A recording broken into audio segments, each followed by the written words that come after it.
Okay, hello and welcome back. I would have loved to be streaming Penny Larceny, but that's not out yet, not until tomorrow. But it's coming, and I will live stream it. I haven't decided if I'm going to go ahead and live stream tomorrow or not. We'll see. Depends on how I'm feeling, because I'm really excited.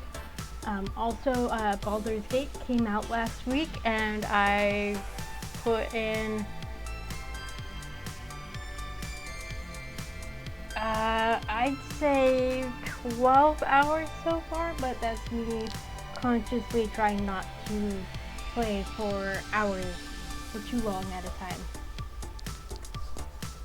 Trying to exercise some self-control to draw out the story. But it's really fun because I picked a drow for my first character, so some of the reactions that you get from in-game characters are unique because you're a drow.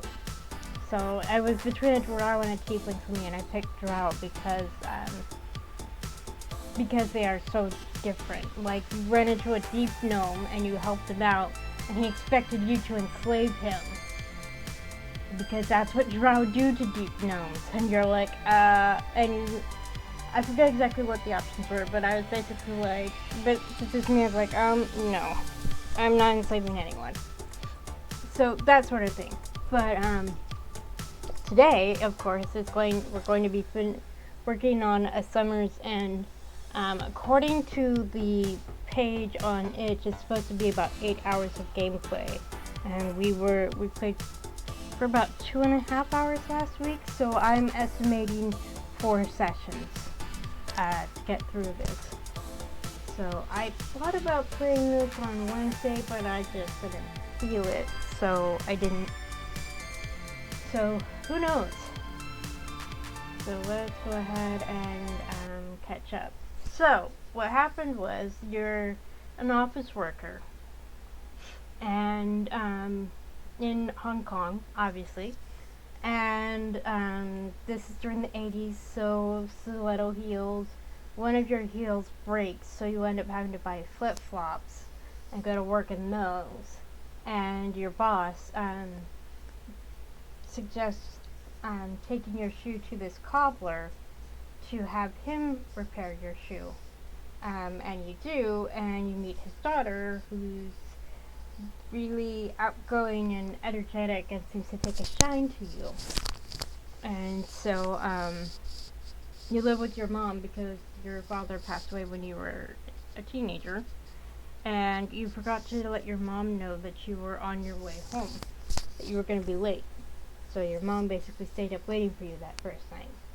So then the next day, you decide to go to that part of Hong Kong again to try to find the video store that this other woman owns, and you have takes a few twists and turns, but you eventually find her shop, and she takes you to this club, even though you meant to get back on the train and head home. But you end up being kind of railroaded into going to the club thanks to the other woman's friend. Your name is what? How can I not remember their names?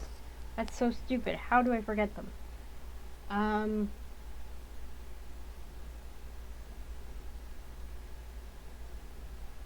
So because of course they each have Chinese names, but they pick English speaking names because of course this is Hong Kong in the 80s, when it's still under British control. And I don't know why I'm blanking on the names. Michelle and Sam, there we go. The character that you're playing from their POV is Michelle. Sam is the woman who you've met.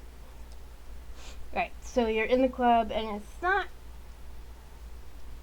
it's kind of busy and a little overwhelming, especially if this isn't something you've done before. Personally, I would never want to go to a club because that's just not my kind of thing. It's too crowded, too noisy, too many people around me that I don't know. But that's me.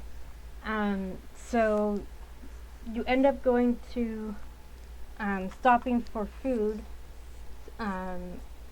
after leaving the club, and just as you're getting ready to get some more food, someone bumps into you and you end up with food and sauce all over your blouse, which is a nice blouse and your favorite blouse. So Sam offers to take you to her apartment building where there's a 24-hour laundromat. So to wash your shirt, and so you go up to Sam's apartment to wait while it's being washed, and while you're there, you finally call your mom. I said several times up to that point, call your mom. Because that was a big sticking point the night before, was that she didn't call her mom to let her know that she was going to be late.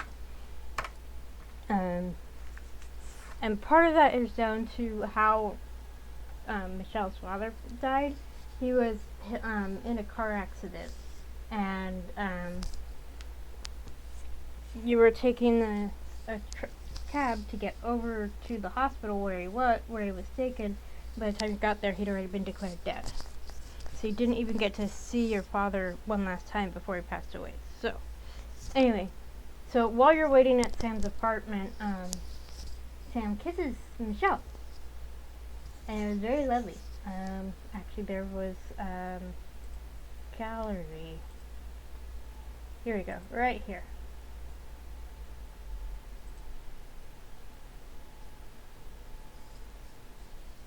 So the thing about Michelle is she hasn't really thought about that sort of thing before. So she got home, when she called her mom and told her that she was going to be late, she told her mom that she was staying late at work. When she gets home, her mom tells her that she called Michelle's work and they said that Michelle left early. So her mom caught her in the lie. But that's all she did, was she just told Michelle that she found that out. And then went back to bed. So Michelle went to bed and hasn't slept. And that's where we're at. At the end of the night, I did not get a wink of sleep. My legs were sore. My eyes were swollen.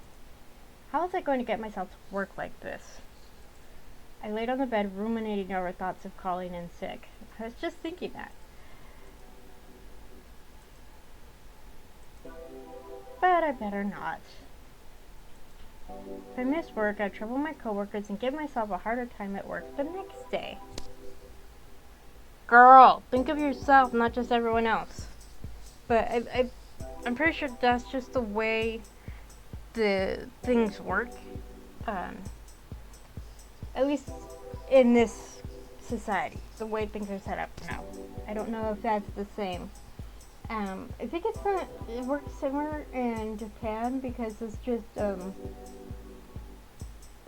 now granted, I'm not that familiar with any Asian cultures. This is just what I'm picking up from these representations. But in Cardcaptor Sakura, she's sick one day, and she tries to hide it so that she won't trouble her father, she won't trouble her friends, and the only reason that she ends up going home is because she was horribly sick, and they're just like, no, you need to go home and rest. And basically, she only went home because she passed out, basically. She was so tired from fighting the sickness. So this is slightly different. There have been nights when I have not slept, and I feel awful the next day until I sleep. I'm sure if I stayed at home, my mother would give me a long lecture on how irresponsible I was to skip work. That's another thing. I don't want to have a one-on-one confrontation with my mother again if I didn't have to. I know she'll try to bring up what happened last night if I did.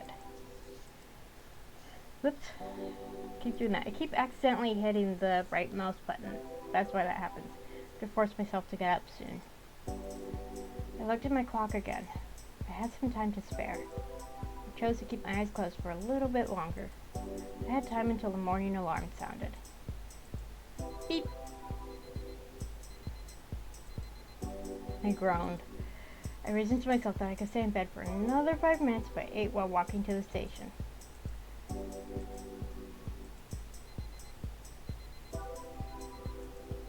5 more minutes. I'll make up the time by running up the escalators. 1 more minute. Girl, if you're gonna get up, get up. Oh no! I was going to be late. I was able to get out of bed in the end. My morning commute was a terrible rush. I made it to work with just barely on time, which was late considering that I usually arrived early. There was already a stack of faxes and documents waiting on my desk for me to process. Today was going to be a long day. Oh yeah, this guy. To me, this is the way I read it. I don't know if this is how they intended it. It seems like he's kind of crushing on Michelle and hoping to date her, but either she's deliberately ignoring the signs or she's not picking up on them at all. But that's just the way I read it. Hello? You there? Oh. Still there? What is it, Joey? You look like you're in a trance. Are you alright? I'm just a little tired. There's quite a lot of work for me to do this morning. Oh yeah? You shouldn't push yourself so hard. Are you going to get lunch soon? I see you often go to that nearby eatery. Is it good? Not yet. I have a few more documents I want to push through. You work too much. You need to take a break or you're going to exhaust yourself. I know. You look so pale. Did you eat this morning? No, I was running a bit late, so I skipped breakfast. So you didn't even eat it while you were walking to the station. What? How can you not eat? At all? It happens sometimes. Okay, we're getting lunch. Now? Yes, or else you'll pass out. I brought lunch today. What? If you're tired, you need to eat something fresh and hot. You sound like my mother. Really? Good, because I care. See, this is what I mean. Like, he's fussing over her. And I get it. She needs someone in the office to fuss at her. But still. Come on, let's get some grub. I brought Joey to my usual lunchtime haunt. I liked this place as it was conveniently close to the office and reasonably priced. What will you order? I usually get the barbecue pork rice. I'll get that. Excuse me, miss. We'll get 2 orders of barbecue pork rice. 2 orders of barbecue pork rice coming right up. Wait. Actually, make that just 1. I'll get the fishball soup instead. That's what she had the previous night. And then the previous day for lunch, she had what she ate while she was eating dinner with Sam. Okay, 1 order of barbecue pork rice and 1 order of fishball soup. Thank you. Soup? So light. It's sufficient, if it suits you. Though, if you're tired, you should eat something meatier. My sister has anemia and she gets dizzy spells very easily when she doesn't eat enough. You have to eat more pork and beef if you're anemic. Is that so? That's too bad for your sister. Yes, my mother makes for her goji berry and red date soup. Goji berry. That sounds familiar. Good for women, she says. I can have her make some extra for you. Oh, there's no need for that. I just didn't get enough sleep last night. I'll be sure to eat a balanced diet. Alright, good. Hey, tell me. It's a little personal, but do you mind if I ask you something? What is it? A fellow in my department wanted to know if there was someone you liked. Well? A fellow in your department as in you? Are you asking for a friend? Why do you ask? I was just asking for a coworker. Okay. I know it's too personal. You know, your reports are quite popular among my colleagues. Huh? It's just data. I don't understand why it's so popular. No, you. You're always with Mrs. Tam. Well, I'm Mrs. Tam's personal assistant. That's why you're quite an enigma for the rest of the office. An enigma? I don't think I'm a mysterious person. Alright, then answer me another question. It's a simple one. What? What are your hobbies? What do you like to do outside of work? I like to read and listen to music. You know, ordinary things. That's great. What kind of books do you like? Nothing in particular. I can read any book. What are you reading now? I'm reading this Wuxia novel. Oh, that's interesting. Now, do you really mean that's interesting, or are you just saying that? I'm sorry, I'm being suspicious because I know the end game is supposed to be the women, so it's just interesting that they're kind of bringing this in. Maybe to contrast with Sam. I read them lots when I was in my teens. Hey, don't you think I've got the brows of a kung fu superstar? Okay, now he's definitely trying to flirt, and she's not picking up on it, partially because she's tired, I'm sure, but also because she's probably never noticed before when men were interested in her. What? My mother says I'm handsome enough to be an actor, but she says studying was more important. So that's why I have glasses and became an accountant. I see, that's quite logical advice. Do you think she was right? She has a point. It's tough to make it as a film star. I guess so. My mother was right in the end. I don't think I could work anywhere as an actor outside of Hong Kong. What do you mean by that? You don't think about immigrating? I haven't yet. You should start thinking about it. They signed the papers. You think things will be the same? I don't know. I can't imagine things will change that much.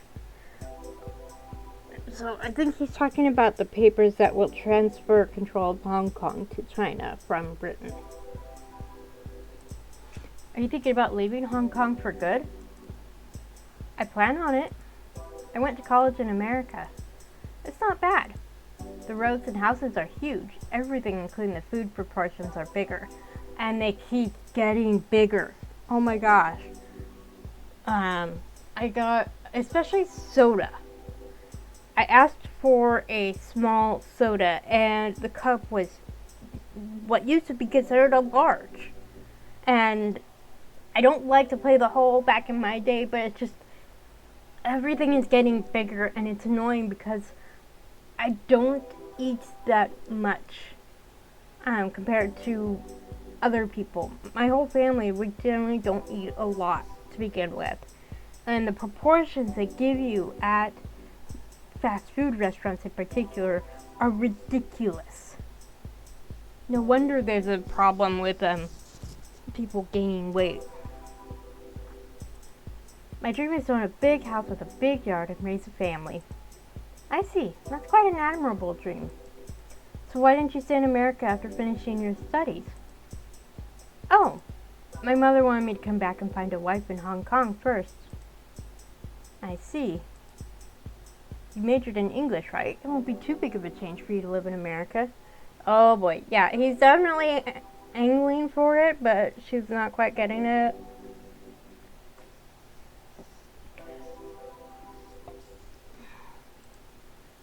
I'm not sure about that. The food came out shortly. Joey seemed to be an intelligent guy. He was tall, his appearance was neat. He wore an expensive brand of wristwatch. It looked new. The silver on the band still had a bright shine. He probably came from a good and caring family. I'm sure he is the beloved and cherished son of the family. His mother and father must be proud of him. I watched him dig into his meal. There was something about the way he ate the barbecue pork rice, and the way the sheen of pork fat shone off his lips. Oh boy. It wasn't much at all similar to Sam's. Comparison to Sam. I love it. I got up from my seat quickly. I just remembered I haven't sent off my morning reports to my supervisor yet. I always had them done before lunch. How tired must I be to let that slip my mind? Plus, Joey kind of pushed you into leaving. You're done eating already? Yes, I want to head back to the office to finish my work. You're so gung-ho to work. That's great. Wait for me. I'll finish up too. Dot, dot, dot, dot, dot, dot, dot, dot, dot. After an intensive day at my desk, I managed to finish my work on time. I packed up my things and clocked out. That day, I decided to go straight home. I might put on a movie after dinner to relax. Regardless, it would be an early night at home for me. Put on a movie when she usually prefers to read. I was happy it was finally the weekend. It had been a long and tiring week. I wanted to take it easy for the next few days. All because of a broken shoe, such a sequence of events had transpired. By fluke, the shoe broke, became unwearable. Now that it's fixed, the shoe will carry out its purpose until it eventually wears out and becomes unwearable again. And I'm sure there are some people who would be like, if the heel came off, the shoe, you can still wear the shoe, right? No. The way the shoes are designed, they're meant to have the heel attached. Because the shoe itself is meant for you to basically stand on tiptoe. And if you don't have the heel underneath your actual heel, then there's no weight. So you're putting all of your weight on the ball of your foot. And that's just uncomfortable. Because I've thought about that before, and several people I know have commented that, in books, especially written by men, they have the heel of the shoe snap off and the woman is still wearing them, still running around in them. No, that's not how shoes work. Especially having watched a sewist that actually my mom introduced me to. She makes shoes but herself by hand. And I watched her make shoes, and it's like, yeah, just the heel snapping off makes the shoe impossible to wear. So it made perfect sense to me.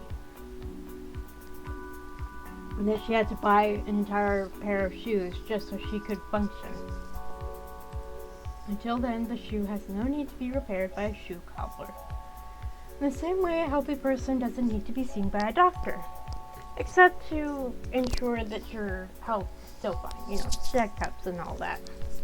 And likewise, I didn't have any reason to see her. Of course, I watched the movie that I bought from her. Not because it was her suggestion, but because I had already bought a copy. It would be a waste to set it aside and let it collect dust in my room. I had looked into the film and received a few accolades at the time of its release. Considering this is the 80s we're talking about, where would you find that sort of information? Like, by the time I was old enough to want to be able to learn more about movies and stuff, the internet was already a thing, so I would just go online to look up information. But what about before that? Before the internet, before readily available information, where would you find this stuff? I wanted to see it for its own cultural merit. I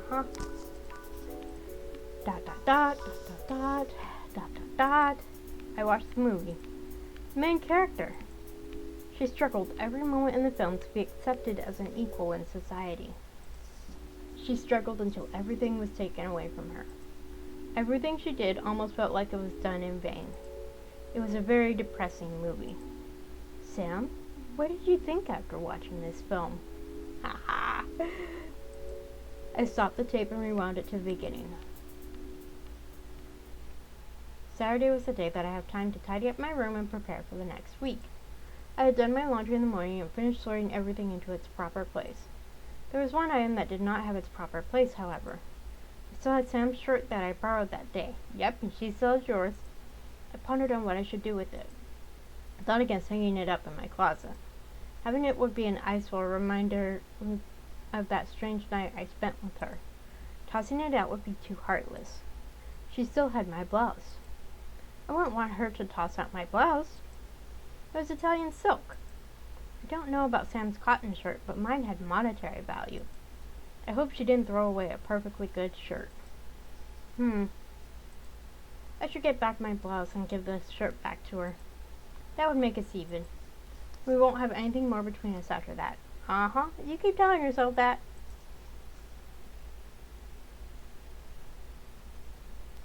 Oh, that's a cute outfit. It's really sweet.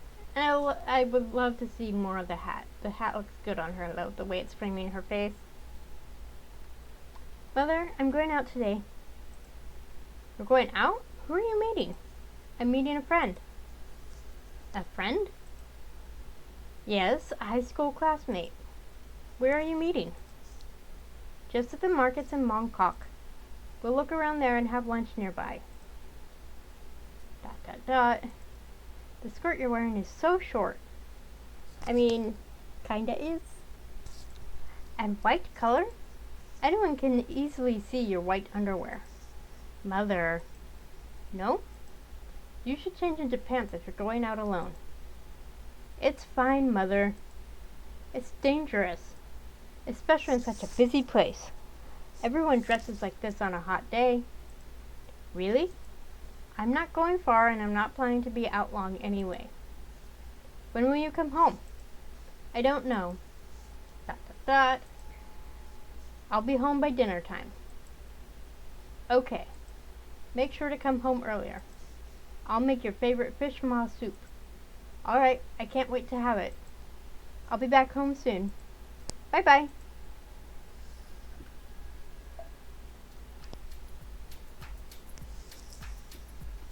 I lied to my mother again. It wasn't anything. The truth would confuse and trouble her. My mother raised me quite strictly, clearly.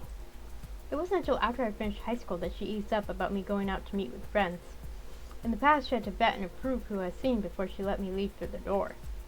So for me to explain to her someone like Sam, it was obvious I had to alter the truth. She would be concerned if she knew I had met her just by chance in Mongkok. And she would be bewildered if she knew I had gone with her to a pub. I would not even know where to begin with my mother if I had to explain the nature of our relationship. Little things such as celebrity gossip and drama were a consternation to my conservative mother. How could you even process the concept of two girls being in such a relationship? It wasn't even related to me, of course. But for my mother, the concept of it doesn't even exist in her mind. Such a thing would fall under a category of perverse and abnormal behavior for her and anyone else in proper society. Oof. Yep, that's the 80s for you. Well, even into the 90s. If I told my mother what kind of person Sam was, she would go into temporary shock and then barrage me with 100 other questions after she revived. No matter. What I told my mother was a small lie. I was going to the market. It was a weekend after all. The weather was beautiful and clear. It was warm, but not overly sweltering. There was a light breeze in the air. For such a beautiful summer day, I should go out and enjoy what the city has to offer. My plan was to go to Sam's store, drop off her old shirt, and hopefully reclaim the blouse that I had left with her. And then I would be off on my own merry way. I would have squared up whatever I had left to do with Sam. I could do anything I want after that. Maybe I would go shopping. The most important thing was getting my blouse back. That was my plan.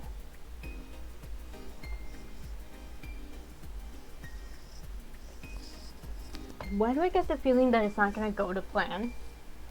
I've forgotten how busy the market gets on weekend. With the weekend crowds, it took a considerable effort to locate Sam's little video stall. I remember I'd gotten myself lost in this area the other night. I made one wrong turn, and I gave myself quite a fright. I couldn't believe it. It looked like any other market street during the day. There were so many people out and about. All the stores were open. It was hardly eerie. Now, what street was Sam's store on again? Dot dot dot dot dot dot. When I arrived at her store, I found that the gate panels were shuttered. The store was closed. Did she step out for a break? I looked closely and saw a note stuck on the shop panel. It said the store won't be open today. I half expected that this would happen. I wasn't too surprised. Sam seemed like a person who let go of her business on the busiest day of the week. But really? Today of all days? I couldn't believe it. Was she always leaving her store in the middle of the day like this? What should I do? Stop that. I came all this way. I didn't want to come here again if I could avoid it. Should I go to her apartment? But how would I know that she'd be home? Could I locate her apartment if I tried? It wasn't too far from here, but all the buildings and streets looked so similar. And the neighborhood looked completely different at night compared to the day. No, I barely knew her. I shouldn't go knocking on her door unannounced. But I stood on the sidewalk contemplating. Got strange looks from people in this area. I felt uncomfortable. Sam's store was not exactly in the best area in town. I should go. There was no point in waiting around here. I would have to write off my blouse as a loss. I started my way back towards the train station when I felt the hand of someone slap my back quite hard. I turned around. I was upset. I had no patience to be accosted today. What is it? Huh? Hey, it's Michelle, right? Of course it's Cecilia. She's friends with Sam and actually owned the pub that they visited the night before. And used to be Sam's boss, and she's actually the one who gave Sam her name. And Sam's English, well, not her Chinese name, her English name. And actually Sam's English name is Samantha. But Sam prefers to go by Sam, obviously. It was that bar owner, Cecilia. She had a pair of oversized sunglasses on her face and dressed in bright, flamboyant colors. If she did not have such a signature way of styling herself, I wouldn't have recognized her so easily on sight. Cecilia? The other night you and Samantha left so early. I didn't get a chance to see you on the dance floor. Sorry about that. So, did something happen between you two that night?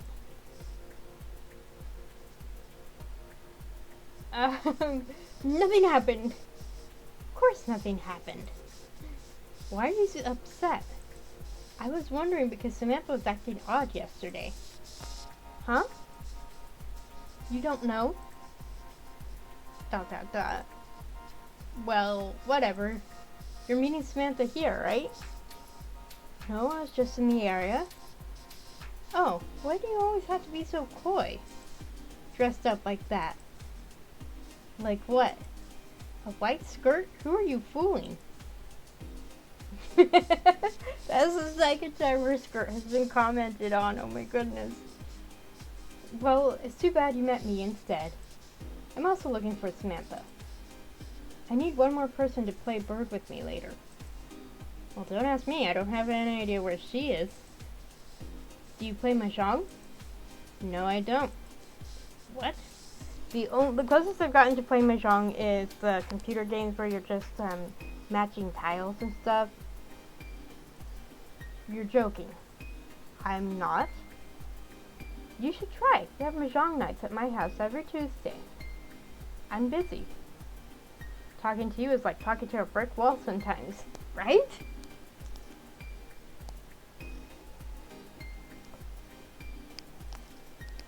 I'm only answering frankly. ... I don't get you. Alright. If you don't know where Samantha is either, I'm going to call her. I'm not going to waste time waiting around. ... Cecilia walked over to a phone booth and dialed a number from memory. We actually had an 800 number so that we could call home from payphones without having to worry about calling collect or using having change for a payphone. ...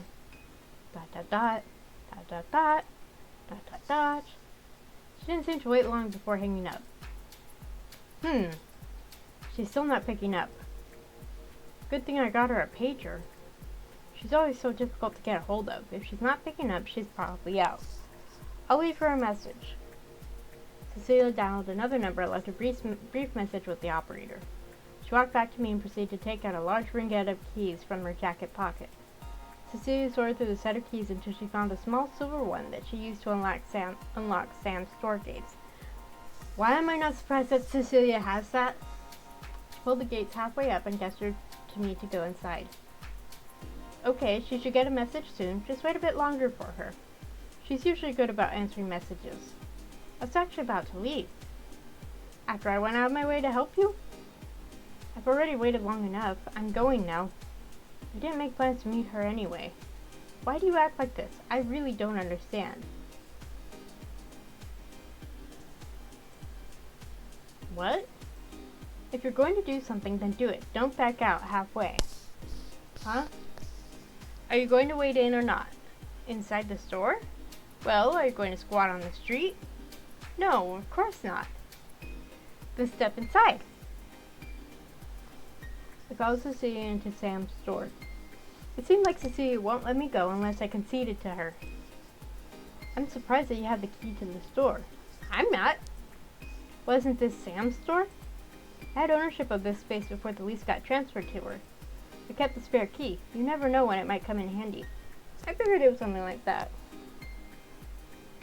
Just from what little we've seen of Cecilia, it seemed like the sort of thing she'd do. And it helps to have someone with another key just in case. Aren't you glad that I ran into you? I didn't actually need to meet her. I just have something to give back to her. Yeah, I already told her to meet you here. Sit. Go put on a movie for yourself. ... You know, this reminds me. A long time ago, Sam showed up to my bar one day and asked for a job. What a character. She wouldn't get out of my face until she got something out of me. That's how we first met, by the way. Did you give her the job? No way. She wasn't even old enough to work at a bar then. Really? Uh-huh. Typical troubled youth. Don't worry, I straightened her out with a proper job at a record store. It was a side business of mine at the time. Every day she would show up to work with an attitude, and she would have to give me sass by talking back to me. What a stubborn kid. She never listened to my advice. ... I can't believe it's been 10 years already.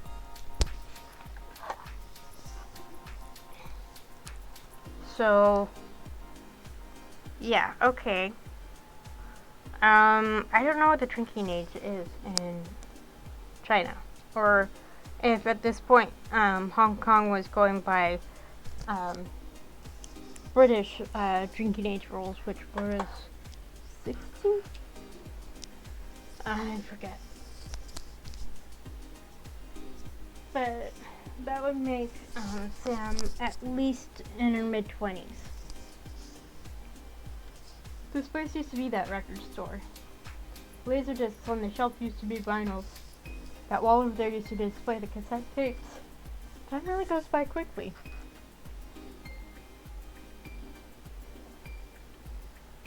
I wonder if anyone playing this has any idea what she means by vinyls or cassette tapes. We've had both. We still have, both, but we can't play them. Well, you can see she turned this place into a video store now. She finds a way to make things work out somehow. That's her. I didn't even know the Laserdiscs were a thing in the 80s. I thought they were more recent. But they're like the precursor to DVDs and Blu-rays. I see. You seem to know Sam well. Of course. We go way back. I've known her long enough we might as well be real sisters. Enough thinking about the past. I have to get going. Here, take the spare key.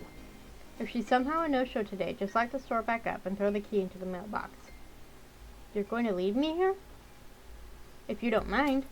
I have dim sum brunch plans. I have to get going now. What? Wait a minute. I'm not going to wait all day for someone I don't even know that well. I only came here to get back something I left with her. You know, sometimes you think you have it figured out. They have all the time in the world to act. But sometimes things don't always go the way you want. What you desire the most to slip out of your hands, suddenly and without warning. What? What are you saying? So, okay. Before I continue, I think Cecilia thinks there's something going on between Michelle and Sam. Which, to be fair, there is. But I think she thinks there's more there than is actually there, at least at this point in time.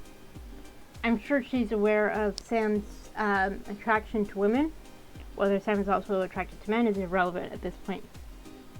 So she figures that Sam is trying to put the moves on Michelle, and maybe she succeeded, maybe she didn't, but clearly whatever's going on between Sam and Michelle, it's hit a rough patch, obviously, as we know.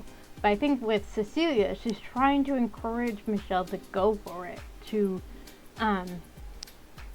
actually let herself have this relationship with Sam when Michelle doesn't even know exactly what she wants.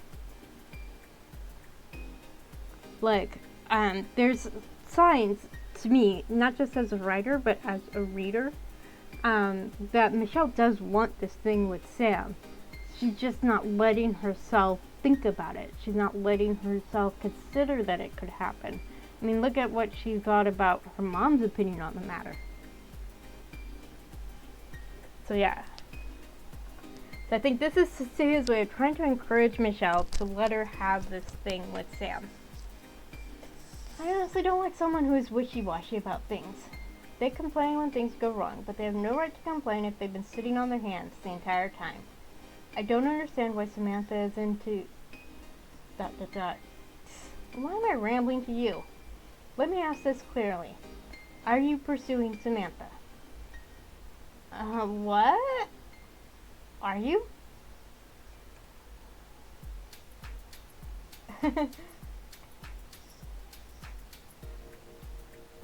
I don't think it even occurred to Michelle that that's what this looks like. Honestly. We're gonna go with the ... Okay, let's see. ... I just have some business with her. To be successful, you have to take the initiative. Don't be afraid to take matters into your own hands. I know that.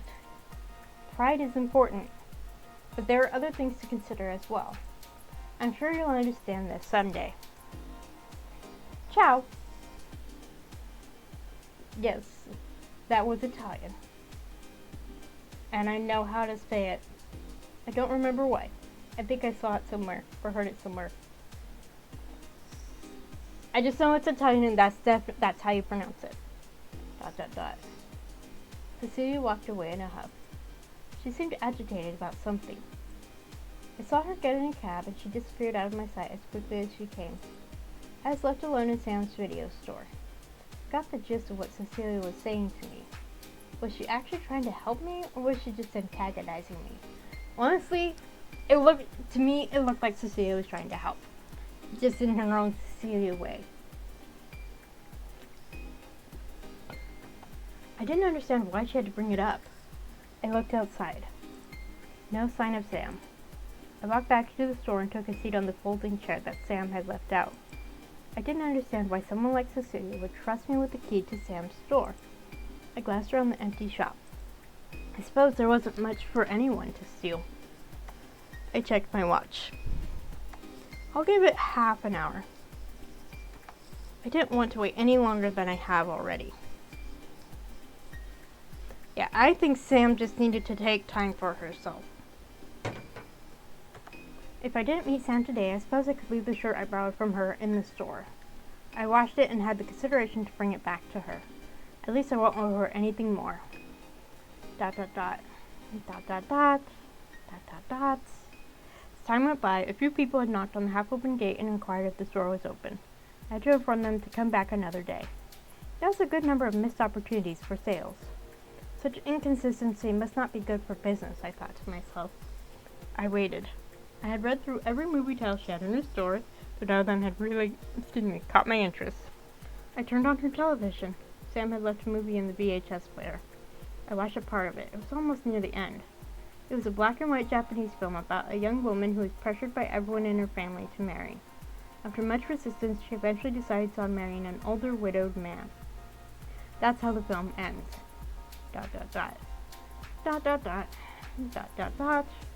Glanced at my watch again. It was about time I got going.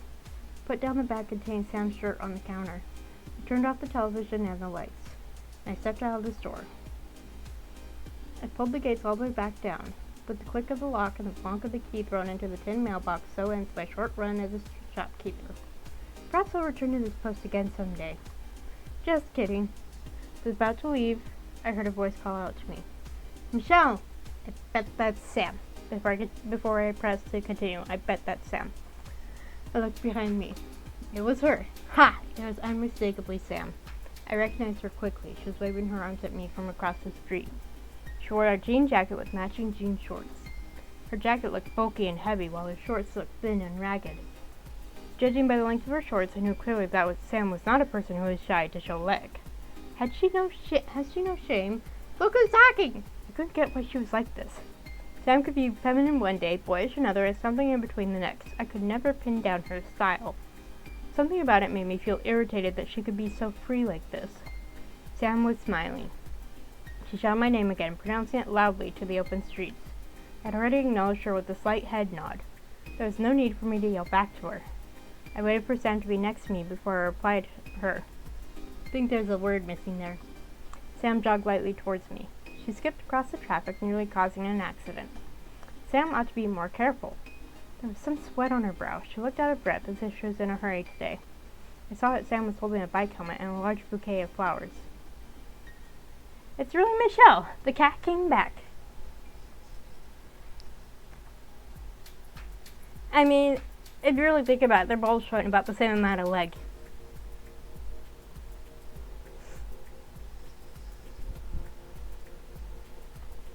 Sam, were you looking for me? Don't pout. Okay, I'm here. I'm not pouting. You really gave me trouble looking for you.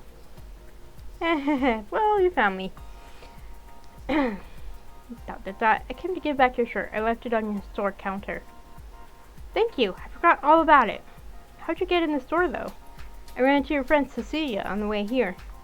She had let me into your shop. It's locked back up now. I put the spare key in the mailbox. I heard a little from her message. Huh, that's strange. I didn't know she had a spare key.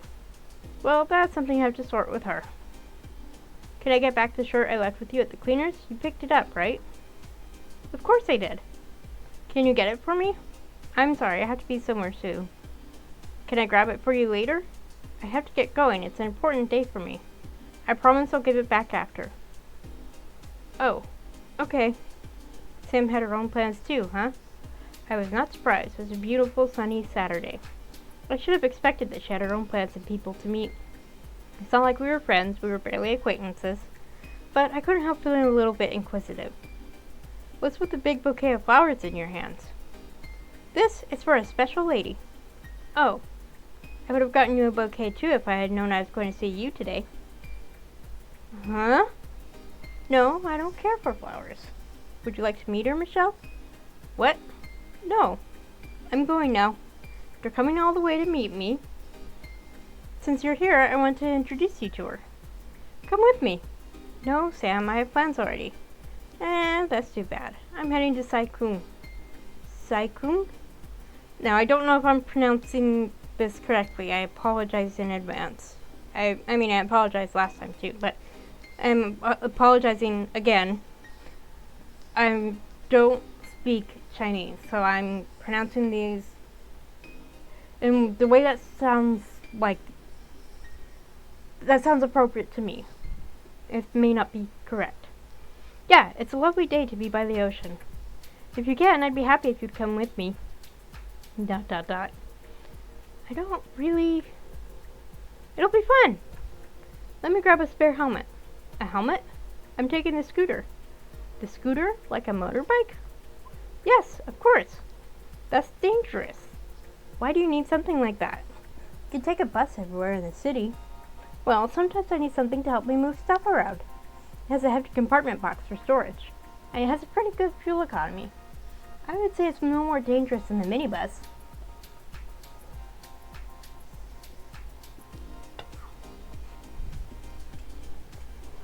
So real quick, I want to say the idea of being able to go around the city on public transportation, kind of wild to me.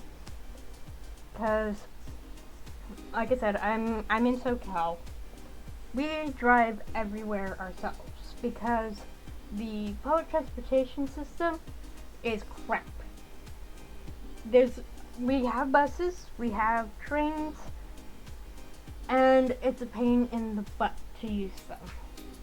The only reason I took a train to, when I was going to school in LA was just because it was easier than dealing with the traffic to LA myself. Though honestly, the times I would have been going and coming, it probably would have been okay, especially when I was just taking grad classes. But I didn't want to deal with the wear and tear not only on the car, but on my nerves. Though I did end up having to drive to LA earlier this year. But again, it was a time of day when the traffic wasn't bad. They say they keep to the speed limits, but you know how fast they can be. You have a point. I always feel like I'm going to fly out the door when I'm on a minibus. See? So you'll be coming along then? I don't know. I have some plans in the evening. I see. Will it take long? No, just the afternoon. Dot dot dot. I'll come, but only if you promise that you'll give me back my blouse. Of course. And then you'll bring me back home by nightfall. No worries about that. Okay. Alright then, let's go. See, I think this is, in some ways, this is Michelle fighting between the desire to spend time with Sam and not spend time with her. And so, I think that's why she's kind of wishy-washy, like Cecilia said, because there's a part of her that wants to be with Sam and there's a part of her that doesn't, and that's why she's kind of vacillating about this whole thing. Somehow I had let myself get caught up in her pace again. And part of me was a tiny bit curious to know where Sam was going. It had been a long time since I went on a leisure trip with someone. Sai Kung is close by. It's not much further than my commute to Hong Kong Island for work. I decided to go and come back. And that'll be it between us. Uh-huh. Sam brought out her scooter from around the corner and had me ride on the back seat. She went into her store and grabbed a helmet for me. I put the helmet on and gingerly put my arms around Sam's waist. She started up the bike with a jolt. Her small bike navigated the city streets with ease. Turned onto the highway, and within minutes we put the high-rise buildings behind us. I held on tightly onto Sam. It wasn't for me to feel close to her, but I held onto her waist as tight as possible for safety's sake. Keep telling yourself that. It was my first time on a bike like this. If I knew I would be on a bike today, I would have never worn a skirt. It was so breezy. I didn't like it. Sam seemed comfortable sitting in the front. She could put her feet flat down on the scooter and sit up straight. The footrest for the passenger seat of the bike was too far back for my feet. I had to lean forward and straddle the seat with my thighs to keep myself from sliding off. I didn't like that my bare legs touched Sam's. Uh-huh. I felt consciously sticky. Okay, that's fair. It was a humid summer day. Despite what Sam said about the minibus, no matter how fast they went, at least the bus had a protective metal cage forming a barrier between the human body and that part of the speeding roadway. You're holding me so tightly. You don't have to be so scared. You're going too fast. I thought you said this thing was slow. I never said that. It's shaking so much. Are you sure you're going at the speed limit? I am. I'll slow down a bit for the corner ahead. Just lean in towards me. What? Ah! You almost flipped the bike. You're exaggerating. What is this old thing? It's not old, it's actually brand new. Can't you drive something safer? It's safe. Let me be off at the next bus stop. I'll get there myself. Come on, Michelle. Just focus on the view. Look, on your right. You can see the ocean now. I can't see anything with your hair in my face. Oh, let's make a pit stop then. Quickly. Sam pulled over to the road shoulder and made an abrupt stop.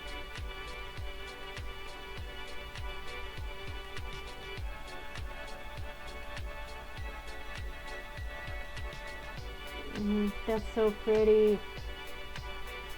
I can see what Michelle means by the pegs for the passenger being too far back, but I think they're supposed to be back like that.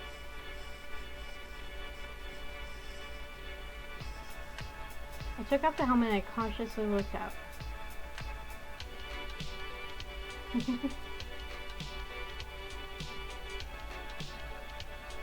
I like the way the sweater is blowing a bit and the hair, you can almost feel the sea breeze.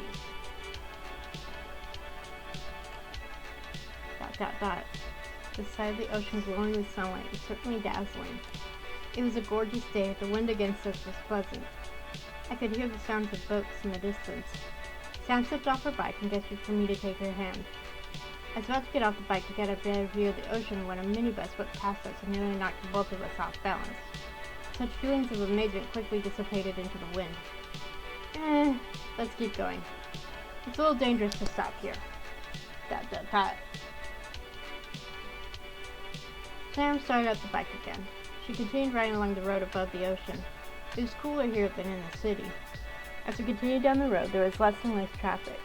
I felt more comfortable without the curious glances from other drivers. However, I couldn't feel completely at ease. Sam's bike being dangerously too close to the road for my comfort. I resumed the race position and buried myself into Sam's back again.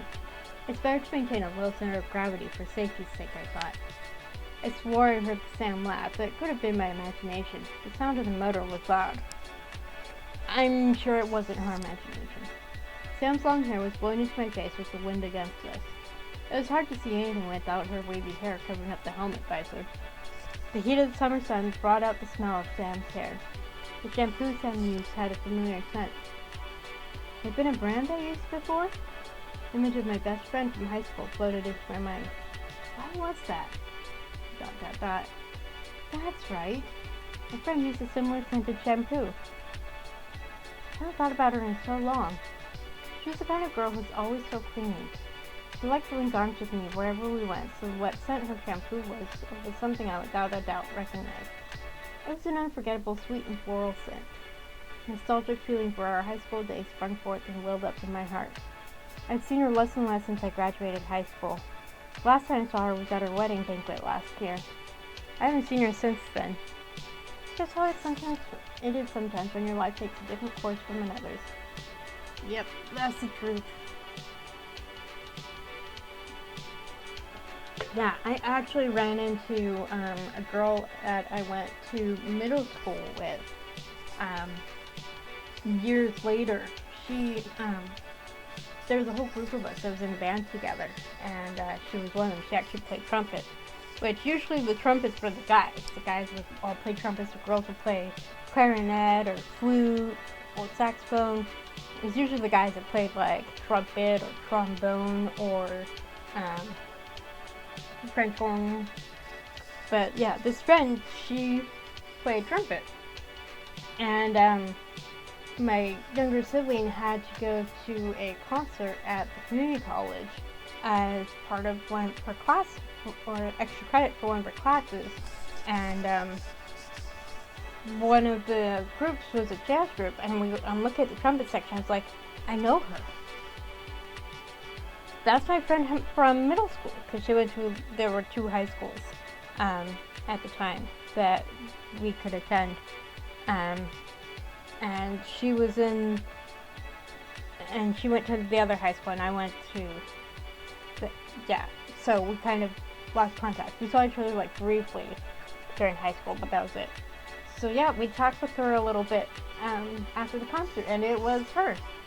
So we had a nice little chat. I don't remember what we talked about, but it was a real delight to see her again. Everyone is busy with their own life. Is she happy? Is she doing well? I wondered.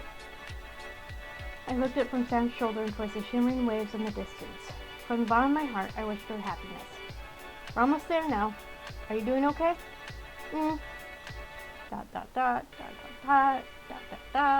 Sam rode past the town and continued up the mountain road. She did not stop until she pulled into the entrance of a cemetery site. She parked her bike on the side of the road and gestured for me to hop off. We're here. It's not the place you expect to be on a summer weekend, but today is a special day for me to be here. I see. Let's walk up. It's just at the top of the hill. I followed after Sam. The stone path leading us up the hill was uneven. We walked up the steps carefully. It was quite a climb. I could see a little bit of the ocean as we climbed up the mountainside. The vegetation along the path was dense. There were clearings along the stone path that led to other family shrines and tombs. The air was hot and heavy in this place. I couldn't feel much wind. Places like this always have such an atmosphere, right? My father's grave was also up on a hill. This reminded me. I hadn't gone with my mother to visit my father's grave for Qingming Festival this year. I was on a business trip abroad with my boss for an international conference. I tried to imagine my mother walking up, similar stone steps with the festival crowds. My mother was getting older. It must have been difficult for her to carry flowers, food offerings, and incense by herself to my father's grave. My mother insisted that I go on that trip and not pass off any other opportunities at work. I wondered if that was truly what she wanted me to do as her daughter.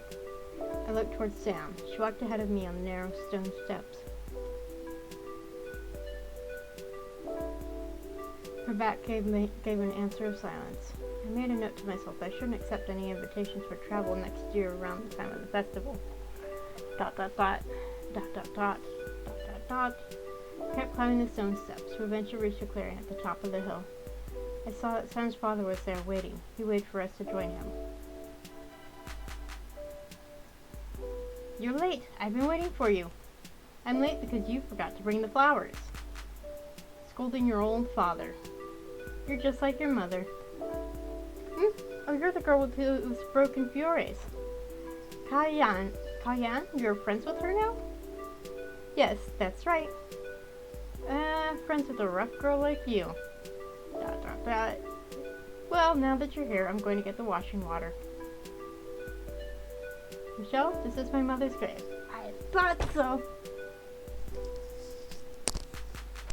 They're tending to the grave. That's so sweet. Today would be your birthday anniversary. Oh, I see. I'm sorry I don't have anything to offer but my condolences. It's alright. I wanted to bring you here. She'll be happy with your warm thoughts. Dot dot dot. She passed away due to illness when I was in primary school. I'm sorry to hear that. You were so young. It must have been difficult for you and your family. It's just one of those unfortunate things that happen in life. My father died in a car accident when I was in high school. I don't mean to trivialize your situation. I just want to say I understand how painful it is to lose a parent. I'm thankful I have not been in that situation, but yeah, it can be tough to lose family that close to you. I'm sorry to hear about your father. It's okay, it happened years ago. Time sure flies for those in the world of the living. Yep. It does. No matter what happens, we have to keep going. Yes. Sam set the flowers she had in her hands down on her mother's tombstone. She and her father worked to clean and wash away the dirt and dust that have accumulated over the grave since their last visit. I don't think there's anything, let's say, a tradition to do that in America. I mean, I know the cemeteries, at least some of them, that have groundskeepers who tend to the grass, and I assume they take care of the grave sites as well. But I don't think it's really traditional for the families to do that. They usually just bring flowers, or I know for Memorial Day there are groups that plant flags next to the graves of veterans, at least here in California. I assume in other states as well. I used to be part of one of those groups, and there were, during that, if you visited on that day, then you would see sometimes just a sea of flags.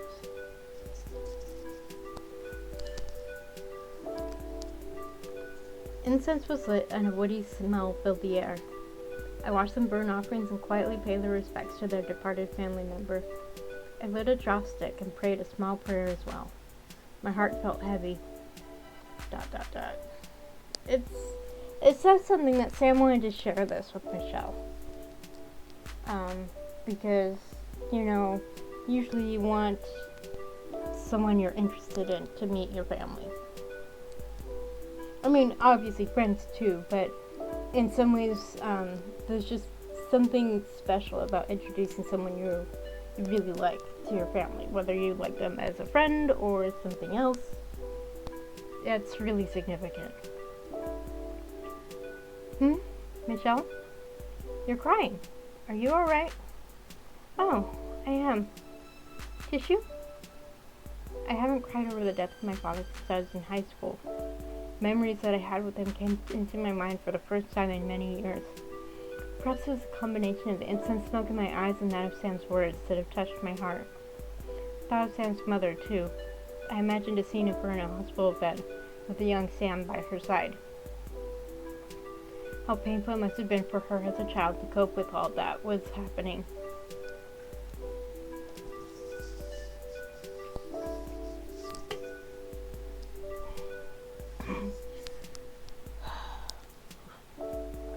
I am grateful that I saw my mom, that there's so much I've been able to share with her. And my dad too, but especially my mom.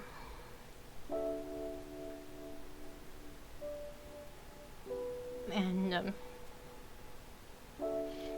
yeah, I'm just really grateful that I'm one of those people who still has both their parents. I haven't lost either of them, and hopefully not for several years now. I looked at the photo on the tomb. Sam's mother is a beautiful woman. Sam has a spitting image of her mother, though I see she got her smile from her father. She and her father are both cheerful and upbeat people. I wonder what Sam's mother was like. I'm sure she was a gentle and kind mother. That's why Sam is the way she is. Whatever life you live, whoever you are, death will be an inevitable fact of life. It's always going to end. It's up to us to make what comes before that worth the end. Sometimes death will come and rob from us someone that we love, suddenly and without warning. I was not expecting this. This is a little tough. Those in the world of the living just have to carry on. Someday, my mother, Sam, everyone that I know will pass from this world to the next. How lonely is life when it's viewed from this frame of mind? My father, would he be proud of me? My life kept moving forward year after year, yet he remained in my memory. Would I forget him entirely one day? Dear Michelle, thank you. Thank you for bringing me to this special place of yours. Thanks for coming with. Don't be saddened. We have to live each day with pride and integrity. To be good and decent people. That's what will make our parents and ancestors proud, I think. Rituals are important, but sometimes they're more to let those left on this side heal and carry on. Yes. Sam said these words with wistfulness. She stared at her mother's photo. She seemed lost in her own thoughts. Sam was smiling softly, but there was a loneliness in her expression. I stood in silence with Sam until the last incense stick burned out. It was Sam's father who broke the silence. Cayenne, I'm heading back first. We're not having lunch inside Kunkity out together? No, you girls enjoy yourself. I'm going ahead to meet my old friends. Oh, okay. Nice to meet you again, young lady. Thank you for having me here, Mr. Wong. Okay, bye-bye. You girls be safe. I think he's trying to give them space to enjoy time together, just the two of them. Let's have lunch inside Kung then? It'll be good to get some fresh air by the sea before we go. Okay. We walked back down the hill. The air felt lighter again. Yet there was something that still weighed heavily in my heart. It was a dreary and lonely feeling. I wasn't sure what it was. I got back onto Sam's bike and hid my face behind her back. I didn't want her to see my teary-eyed face. My mother had always said that it was ugly to cry. And that reminds me of something my twin said. Watching Lion, the Witch, and the Wardrobe, she was talking about the way Lucy looked when she cried. And it's like, crying is not pretty. Crying is not meant to be pretty. It's honest emotion. Who cares what it looks like? I took her words to heart. Even from a young age, I never liked to cry in front of others. And at this moment, I especially did not want Sam to see me crying like this. But I couldn't help it this time. The tears kept trickling out of my eyes. I haven't cried in so long. I guess my tear ducts felt it was due time to just let it all out.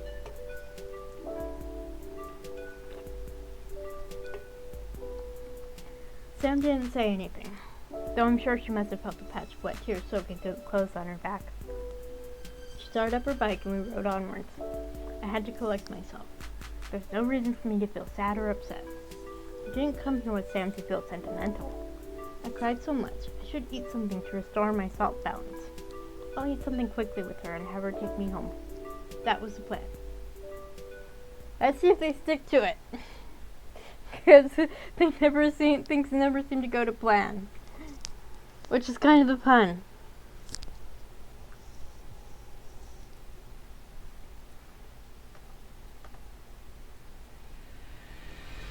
It was a short ride to the seaside fishing town of Tai Kung. Sam parked her bike near the ocean promenade. We stepped off to the backdrop of shimmering ocean waves, and we took a leisurely stroll along the water. There were people lining up to buy fresh seafood from the fishmongers stocked at the piers. The area was bustling with activity. Everyone seemed to be in a cheery mood today. felt as if we'd gone to a faraway place together. When you're in Saigon, you have to have seafood. Is that so? Of course! Have you been around here often? No, not often. I think the last time I came here was maybe in junior school with my parents. I see. My mother's ancestral home is in a village around here, so I've come around here in the past. A village? Yes, she's of Hakka descent. Oh, there are a lot of Hakka villages in Saigon, right? I have no idea what that means. I'm curious. Where is it? There we go.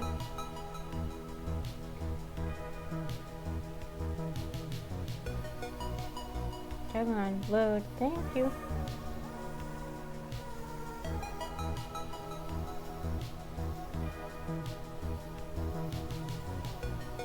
The Hakka, sometimes also referred to as Hakka Han or Hakka Chinese or Hakkas, are a Han Chinese subgroup whose ancestral homes are chiefly in the Hakka-speaking provincial areas Guangdong, Fujian, Jiangxi, Guangxi, Sichuan, Hunan, Zhejiang, Hainan, and Guizhou in China, as well as Taiyuan City, Hsinchu County, Miaoli County, Pingtung County, and Kaohsiung City in Taiwan. The Chinese characters for Hakka literally mean guest families. Unlike other Han Chinese subgroups, the Hakkas are not named after a geographical region, and for example, a province, county, or city in China. The word Hakka, or guest families, is Cantonese in origin and originally refers to the northern Chinese migrants fleeing social unrest, upheaval, and invasions in northern parts of China, such as Shansu and Henan, during the Qing dynasty, and then sought sanctuary in the Cantonese provinces such as Guangdong and Guangxi. Thus, the original meaning of the word implies that they were guests within the Cantonese provinces. Modern-day Hakka are generally identified by both full Hakka and by different degrees of Hakka ancestry and usually speak Hakka Chinese. Again, no, I'm not sure if I'm pronouncing those words right, but I did the best I could. Yes, though many of them sit empty now as more people have moved into the city. I see. That's too bad. It seems like a peaceful place to be. The changing economy causes people to move. It's not anything new. Migration has always been a part of our culture. Yeah, that's why they're called Hakka. I'm glad I looked it up though, because now I understand better. That comment makes sense. It's a part of survival. Still, it's sad to see an empty village. Culture and identity can live on in one way or another, as long as we don't forget our roots. That's true. Where's your ancestral home? My mother is Toa Chinese and my father is Teochew. I don't know much about my ancestors. My parents don't like to talk about it. A lot of things were lost after the war and all the things that happening then. Oh gosh. I keep bringing up that war. I think there was this thing in the 60s. I took an Asian history class, but it was so long ago that I don't remember much.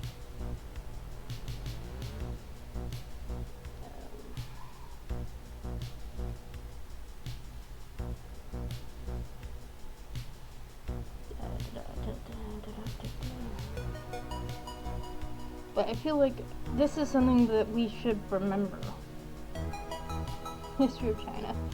Oh my gosh, there's so much. Let's see. I feel like this war they're talking about is more recent.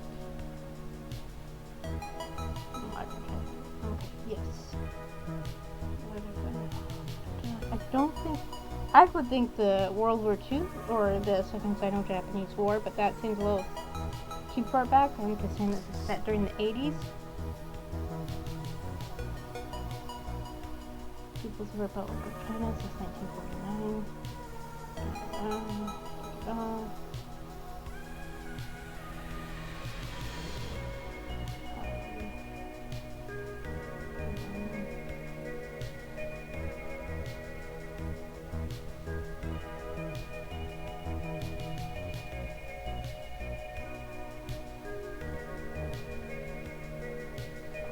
That is actually after this.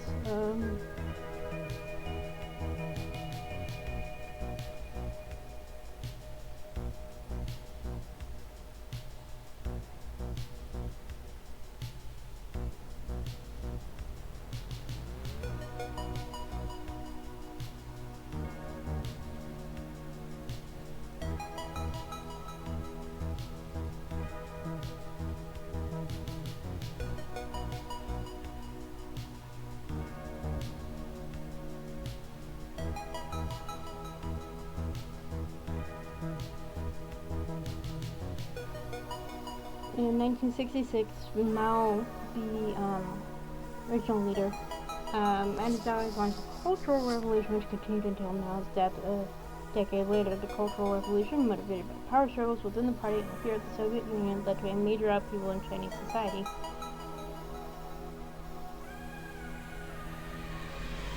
And a power struggle followed Mao's death in 1976.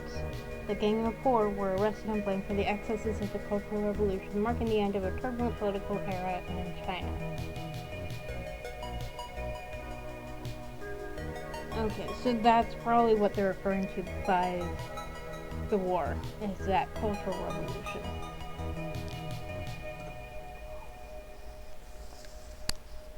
I thought it was that. I couldn't remember exactly when that happened, so. A lot of things were lost after the war and all the things happening then. Shameful to say, I never visited my father's or my mother's village home. I don't even know where it is.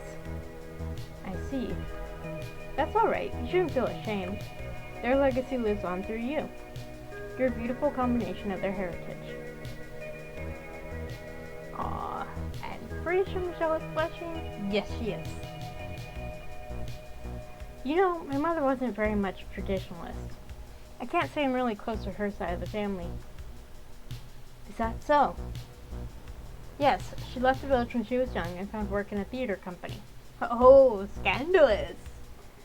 Hakka women have a lot of expectations from their families, so what she did was quite shocking. You can see she was quite modern for her time. And I'd say that Sam is kind of following in her mother's footsteps by being very forward-thinking. That's incredible. I look up to my mother. My father too. They're strong people.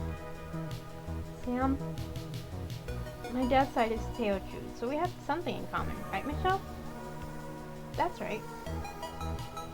Ah, there's a place here with delicious Teochew oyster congee we can try. Huh? You don't like seafood? I don't mind it. Oysters are high in cholesterol. You have to be careful not to eat too much. Alright, I'll keep that in mind. Why don't we get something to eat? We can take a look around the town after that. Came all the way here. We should make the most out of today. Okay. Sam led me past the pier and into the town. She navigated small streets with ease. It was a lively summer day. The town streets were busy with people shopping and eating. Would a video store hold its own here? It was a question I asked myself. After a few turns left and right, Sam brought me to a small seafood restaurant, quite away from the waterfront. It was already busy, so we were seated at a table outside. The sun was high and bright upon us. It was warm. I felt my own sweat drip down my neck. For the first time this season, I felt that it was truly summer. This restaurant is much beloved by locals. They're known for their fried piscine shrimp. Mantis shrimp. Same thing. Isn't that something with even more cholesterol compared to oyster? Well, we're here. It's a place known for their seafood specialties. Why don't we try it? Have you tried it before? I haven't. I saw that the restaurants by the pier have it too. We didn't have to walk all the way into town then. Trust me, it's really good here. Alright, I'll try it. Let's order. We sipped on iced tea while waiting. I noticed that people seem more relaxed here. I saw some people sitting outside, simply enjoying a cool drink in the shade. Things move slower here than in the city. It didn't take long for food to come out though. I was about to take a bite when I felt something wet touch my leg. What? What? Something touched my leg. Sam! What? Huh? Oh, it's just a cat. Hey, little kitty, are you hungry? Meow, meow. Come here. Oh, the kitty. I bet it was the kitty's nose. So pretty.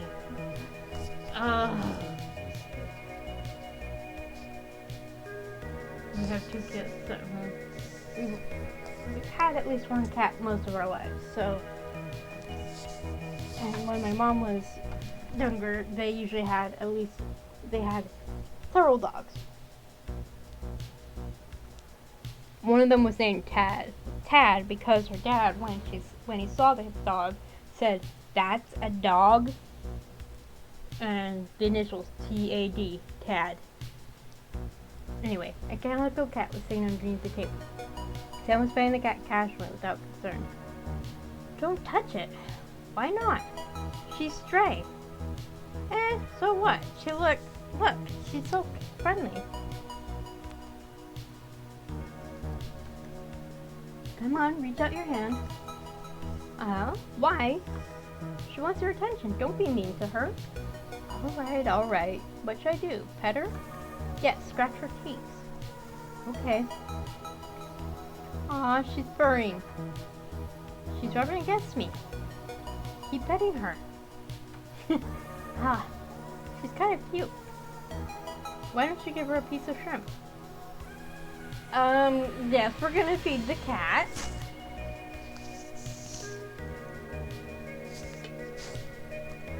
I fed the cat a piece of shrimp. The cat took the piece of shrimp in its mouth and then scurried off. It's got the shrimp in its mouth! Oh my god! That's so cute! Aw. She ran away. It's like that sometimes. The cat appealed to my emotions and manipulated it for her benefit. What's that? Don't be so sad. She'll come and play with you again. I'm not sad. Aw, don't mind. Let's eat while the food is so hot. Alright. How is the food? It's delicious. Right? Oh, here comes the fish. What? That's a whole steamed fish. How many dishes did you order? 5? That's way too much for the 2 of us. You said you never really ate seafood here before. Don't worry, it's on me. I want you to try it. That's a lot of calories. Dilute it with the rice. That's not how it works. I'm not sure who's right here. How about we feed the leftovers to the stray cats? No! Don't lure them to me. I'm just kidding. Let's just enjoy the meal. We could worry about the leftovers later. Okay. Somehow we were able to finish the meal. We walked slowly back to the waterfront. We ate so much, my waistband felt tight. Sam yawned and casually stretched her arms into the air. The warm sun made me feel sleepy. I refrained from yawning and crossed my arms. I had to keep up appearances in front of Sam. No, you don't. Jeez. Just enjoy your time with her. Sam was taking it too easy, I felt. Couldn't you notice the tension I had with her? Or maybe it's just only you that feels the tension. I had a clear agenda. I wanted my blouse back. And I intended to let Sam know today that I wasn't going to see her again. There was no longer any reason to see her once I got back my blouse. But after this and that, I had ended up spending nearly half the day with her. Once we arrived back at the pier, I planned to have her take me home. I didn't forget that Sam had suddenly kissed me the other day. I didn't understand how Sam could act so cool and nonchalant about it. She was kind and friendly, and she smiled at me no differently than before. Maybe that says something. Did she not feel affected by it? We made one final visit to the pier. We leaned against the metal railings and watched the boats come and go. There was a slowness in today. The sun was still high up in the sky, but even the fishermen had to eventually pack up for the day. We started our walk back to where Sam had parked her bike. It was about time for me to confront Sam. Would you like to head back now? Or is there something else you want to see? I want to go... I want to say it when a sign caught my eye. What's this sign about? Stargazing and summer camping tour. What's that? There's a few camping sites around here where you can see the stars quite clearly. Really? It's close to Hong Kong? Yes. Yep, just over the other side of the mountains. That explains it, because the mountains would block the light pollution from Hong Kong, which would make it easier to see the stars at night. On a good night, you can see the whole Milky Way. Ooh. It's absolutely beautiful. I've seen it only a few times. It's really an unforgettable sight. Really? No way. I don't believe you. We're still so close to the city. Can you really see it with all the city lights nearby? You can. Are you interested in seeing it? I've never seen the constellations before with my own eyes. Growing up in the city, it's hard to see much in the sky besides buildings and towers. There's always a planetarium. It's not really the same. No, it's not. I remember one time, the first time I went to a planetarium, I was just getting over a cold, so my mom gave me some medicine that made me drowsy, and I basically slept for it. But I went to the planetarium again later when I was older, and the guy who was doing the demonstration for us, he explained to us why we didn't want to do flash photography in the planetarium, and basically the way planetariums work, there's a whole bunch of lights around the edge, and he whipped them all up, and it just made everything white. So basically, if we had used flash photography, it would have washed out the projections of the lights that represent the star system. Alright, why don't we go have a look? Eh? I can't. It's too far. It's not that far away, just a little hike. I'm not dressed for hiking, and I didn't prepare anything for it. Don't worry, it's an easy walk. Let me buy some snacks and drinks from the corner mart and we can go. I don't think I should. I wanted them to tell me her intentions. I didn't want to talk about it, but I couldn't leave such a big issue hanging between us. I wanted to know more than anything what she thought about it. I wish I could say this to Sam, but I couldn't spit out the words. The other night, I was too forward. I apologize. I understand. I get it if you feel uncomfortable around me. So she did notice. Sam, I still want to be with you more. Talk to you more. And learn more about you. It doesn't have to be today. It can be another time. Would that be alright with you? Finally, they're actually communicating instead of just ignoring it.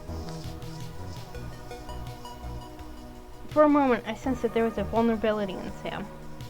I didn't know how she could always read what I was thinking. Sam seemed sincere. It wasn't anything to look at the stars with someone. I doubted that the stars could be seen like that so easily. I was curious. I've lived here all my life and I never heard about any stargazing here. A part of me wanted to prove her wrong. Won't we be out too late if we have to wait for the stars? The sun sets at around 8 p.m. How does that work for you? Then it's alright. As long as it's not too far, not too late, okay? Okay. I knew it wasn't going to be the last time she saw Sam. We got back on Sam's bike and she took the road that led further into the country. The road became less and less paved and more rocky as we went. She stopped at what appeared to be a trailhead for a hiking path into the mountains. We can't take the bike any further, but it's not too far. We'll walk from here. Are you comfortable in your shoes? I'm fine. Okay. It's just a bit further. We walked on a dirt path that cuts through the mountain. It was the height of summer. The chirping of the birds was loud. As I walked, dirt got into my shoes. Walking itself was uncomfortable, but the rocky path made scratches and marks on the white leather of my shoes. Oh well, there was nothing to be upset about. I looked at Sam. She still wore her thick jean jacket. She was sweating quite profusely. Oh, there she does it again. She was wiping the sweat off her brow with her hands. That was a bad habit to have. Dirt and dead skin from her hands could clog and enlarge her facial pores. People with good skin should cherish it.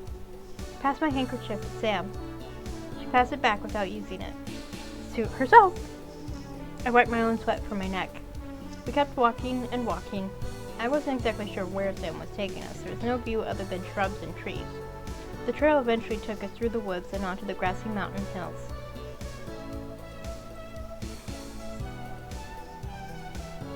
There was an incline in our walk. Oh, wow. That looks fantastic. Gosh, the art is just breathtaking. Thankfully, it didn't take long to reach the plateau. So nestled below the foothills was a secluded ocean cove. There was a stone path ahead leading down to the beach.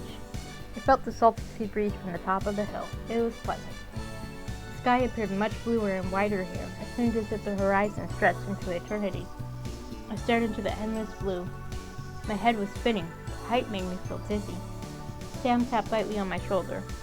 I might have been swallowed up by a sky had Sam not been so grounded on her feet.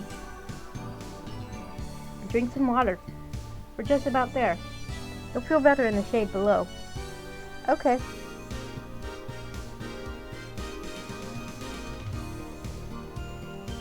Oh, that's even prettier.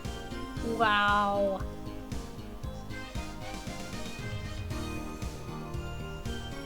I can almost smell it. We descended down the stone steps. We had finally arrived at our destination. We made it! Ah, I'm so sweaty. I hate humidity. How are you making out? Tired? I'm good. I can't believe you hardly broke a sweat. Are you even human? I perspire normally, I think. Is that so? I'm going to help myself to the soft drink. Which one would you like? I'll have the same one you're having. Coke then? Okay.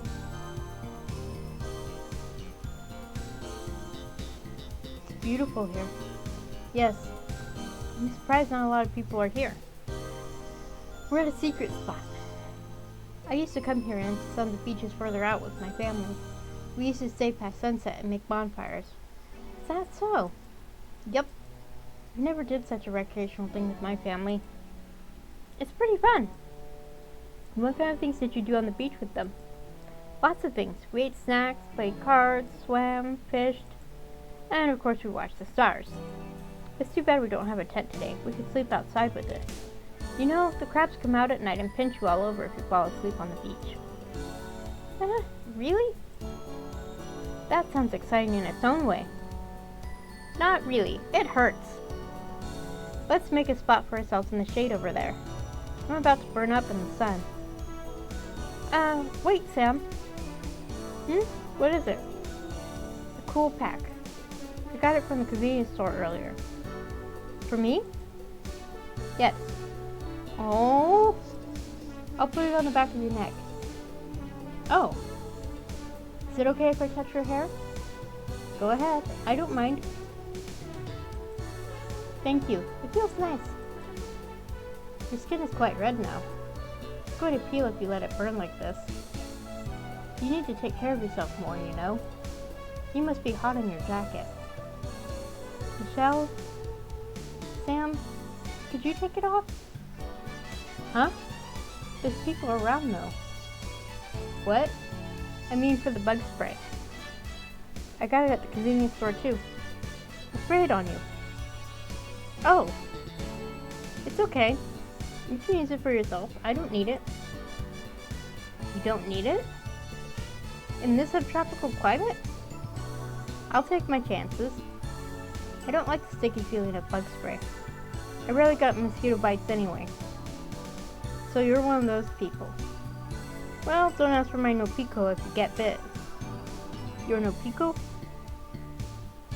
It's itch cream. I always have it with me. Just in case.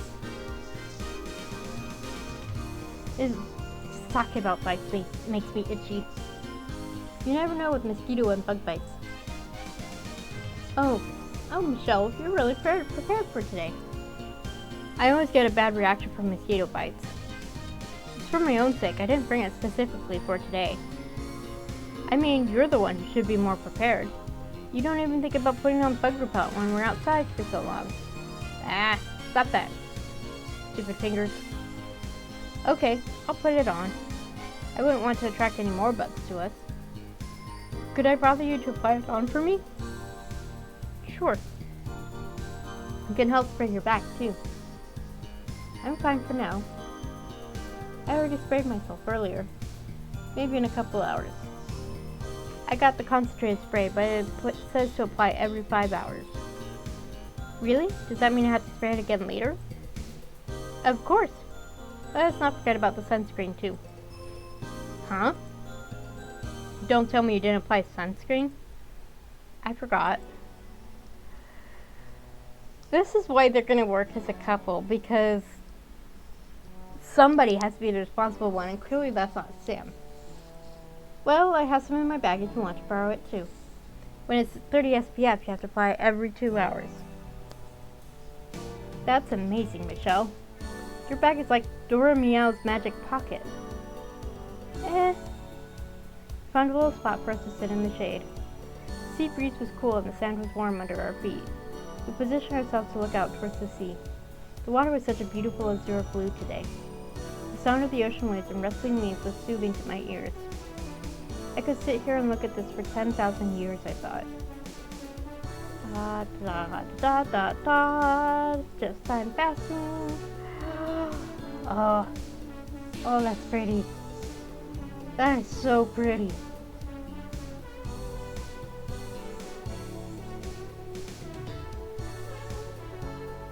So I'm assuming they're westward facing in order to be able to get this view. We had up our convenience store snacks during the time we were waiting. I had let Sam pick and choose the snacks as it was her idea to begin with. Sam liked crunchy and spicy snacks like flavored chips and shrimp crackers. I liked chewy and savory snacks like jerky and biscuits with filling. I noticed more and more that we weren't compatible in any sense. No, I wouldn't say that. I mean, they balance each other out. But despite all this, we had passed the entire day together without the strain or attention that I had expected. We could make light conversation or just quietly admire the view. It didn't really seem to matter to us. Whatever we did, the sun eventually made its way down the horizon. Time passed by at a paradoxical rate whenever I was with Sam. It would be neither too fast nor too slow. It always moved at its own pace, never as intended. A wizard is never early or late. He always arrives exactly when he means to. I had almost failed to notice when the sky turned a vivid pink at sunset. Despite the troubles that I had within my heart, I could not deny that the sunset tonight was simply sublime.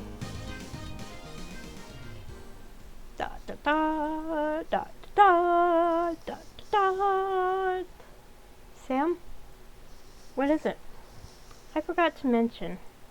I watched that movie I got from you the other day. Oh, how did you find it? It's interesting. It's different from other movies I've watched. I see. Did you like it? Dot dot dot. I liked it. I'm glad. It's a pretty heavy movie to watch, I have to say. Yes, it was cruel that it had to end like that. Yes, it was a sad ending. And it's even more terrible to know that the real actress experienced something similar in her life and was met with her own tragedy. Oh, that sucks. I forget what the movie was even about. But, yeah, I think,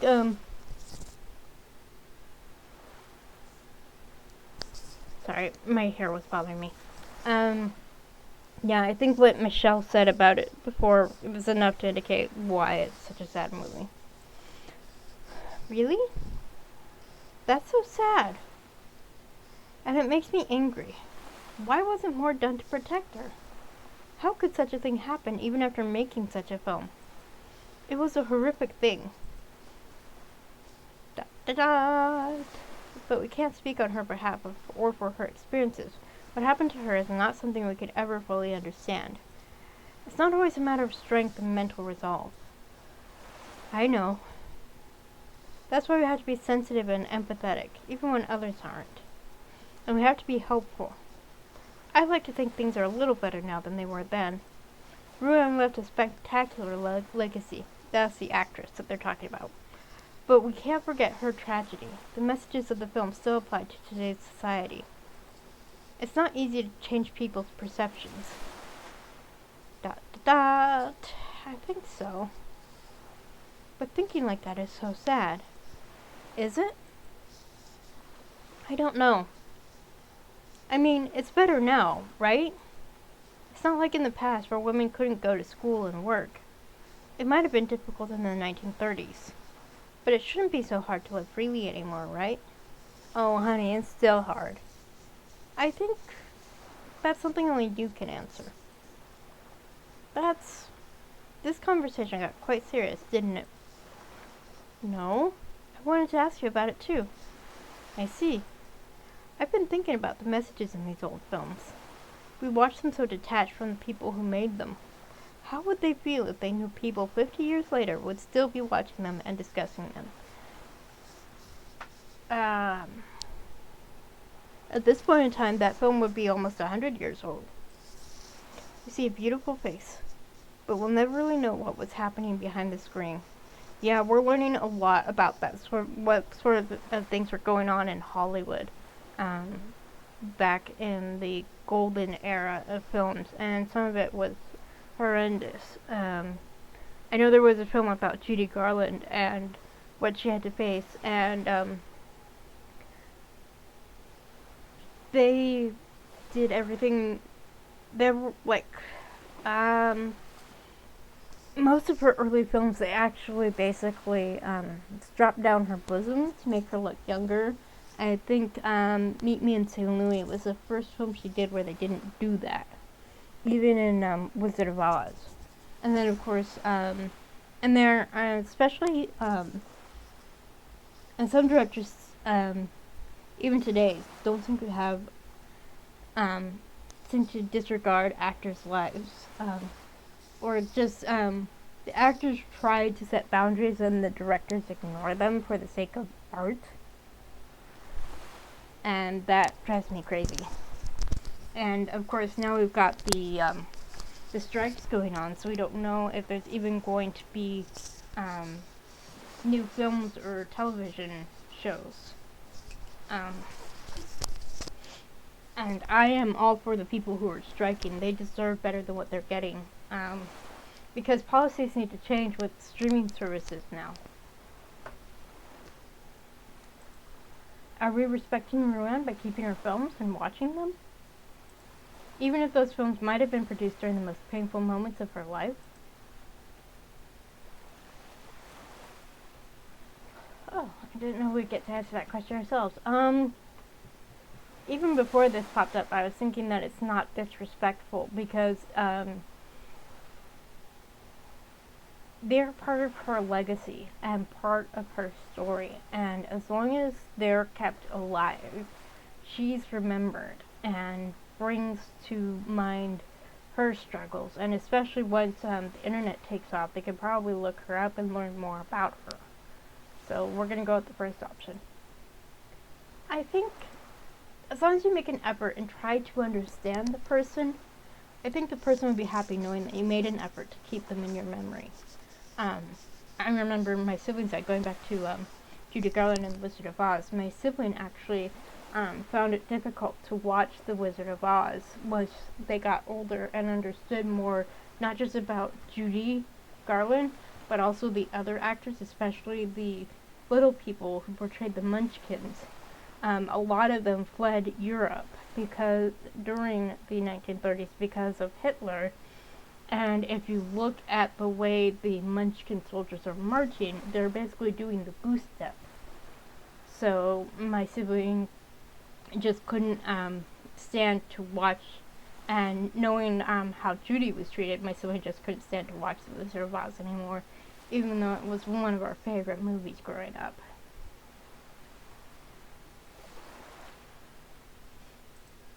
I don't think the person would want you to turn away from them. But it's still something complicated. There's no right answer, I think. I think keeping their legacy alive and the memory of what they tried to accomplish through their art is the most important. That's right. We shouldn't forget. We shouldn't turn away. We need to understand it so we don't make the same mistakes again. Exactly. That's why there's the Screen Actors Guild that protects the actors, and movie studios don't own actors anymore. There was a movie, they wanted this particular actor who was working for another film production company, and they wanted that actor, but the other film production company was like, no, you can't borrow them, they're ours. So they had to get someone else. That kind of thing is happening today. That's right.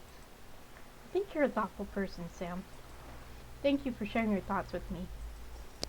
You really think so? I was afraid I gave you the wrong impression. No, I really appreciate you coming out with me today. It's fine. I didn't have much planned today anyway. I'm happy to see the stars with you. It's nice that we can talk frankly. I enjoy spending time with you like this. Dot dot dot. The sun should be setting soon. Will we really see the stars from here? Why did I say you? Yes, just wait patiently. Dot dot dot dot dot dot dot. The sun had finally begun to dip beneath the horizon. As it grew darker, stars started filling the sky, appearing one after another. What's that one? It's such a bright star. That one is called Vega. Vega? It's one of the stars that form the summer triangle. You see the other two stars there? So that's Vega, and that's Altair, with Deneb over there. Oh, I see it. I know of that story, the star-crossed lovers, the cowherd, and the weaver girl. That reminds me, the Seven Sisters Festival is in August sometime, right? That's right. This year it's on August 12th. Really? People celebrate the Western Valentine's Day nowadays. I never really know the date of the festival. I understand. It's nice to be on the receiving end for chocolates and flowers.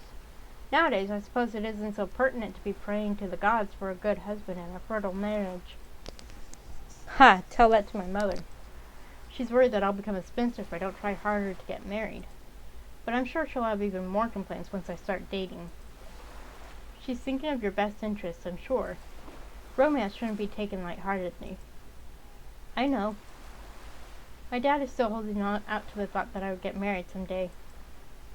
Is that so? Do you not plan on getting married? Well, even if I find the right person, I'm not sure I can. Hi, Karinika. What do you mean being a spinster?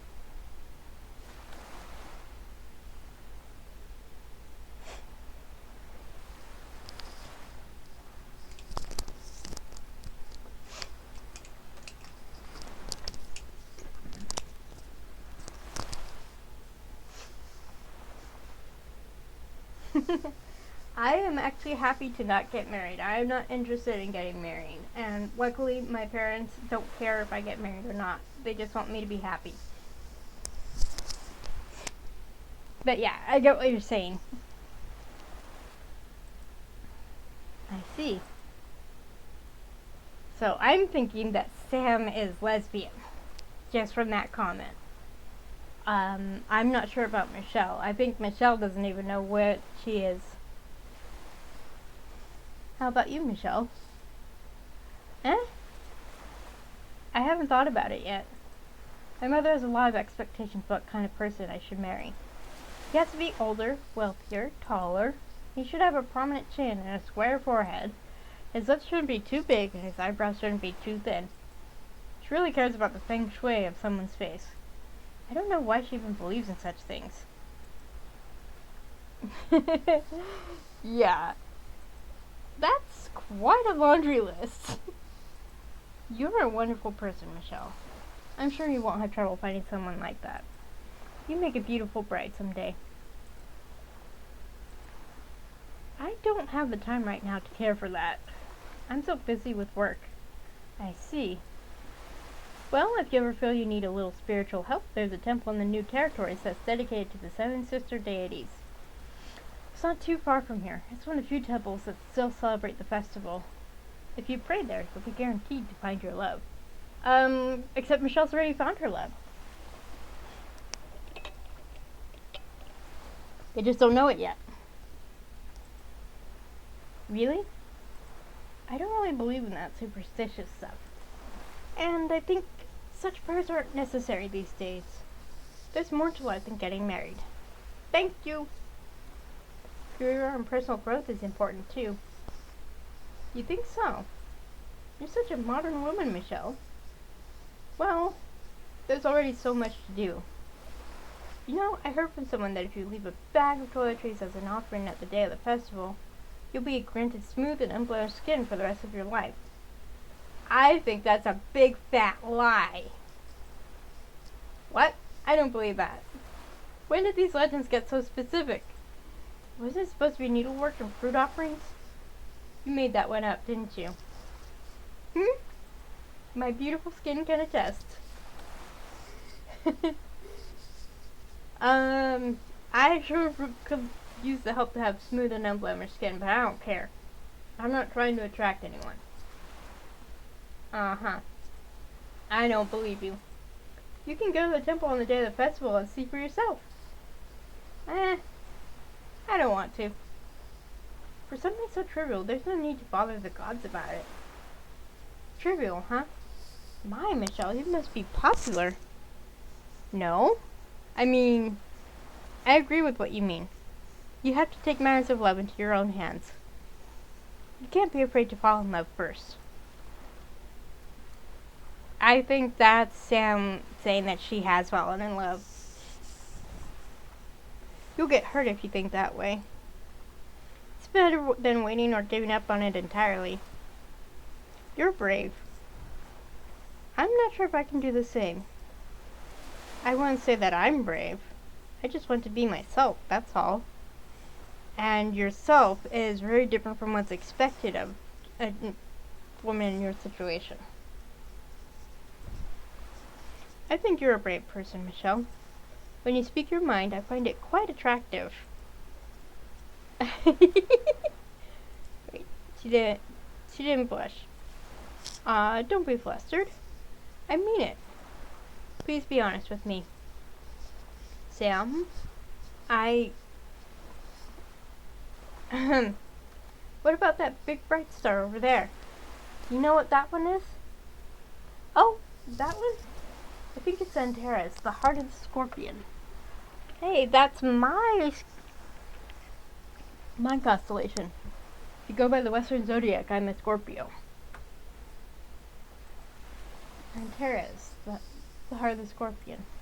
I seem to know a lot about this. I like astronomy and astrology. Is that so? Astrology, like star signs? Yeah. What's your sign? I don't know. What does it go by? Date of birth? I see. Tell me. What? Your birthday. Why? So I can tell you your sign. Yes, they're definitely both. Sam's definitely more open to things developing between them. I think Michelle is still fighting it. I don't believe in those things. It's harmless fun. Alright. It's February 16th. Oh, that's fairly early in the year. Almost Valentine's Day. Ah, you're an Aquarius. I think that sounds about right. I never remember the exact spans of those days. I just know what my family's signs are. And don't remember them very well. I think my brother's a Capricorn.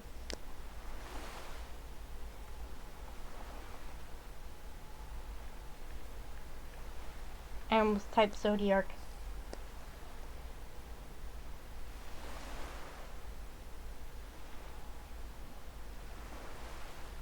Western astrology, there we go.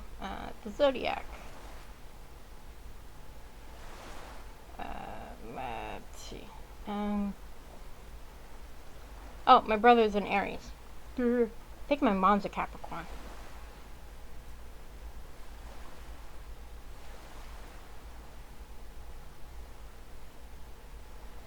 Yeah, and my dad's a Cancer. My sisters and I are all Scorpios.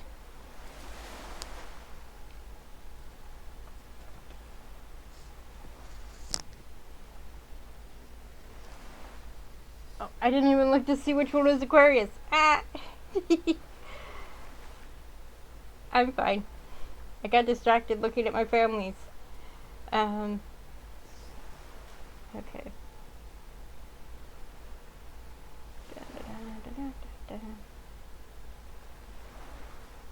Oh. Yeah, she is Aquarius. The water bearer.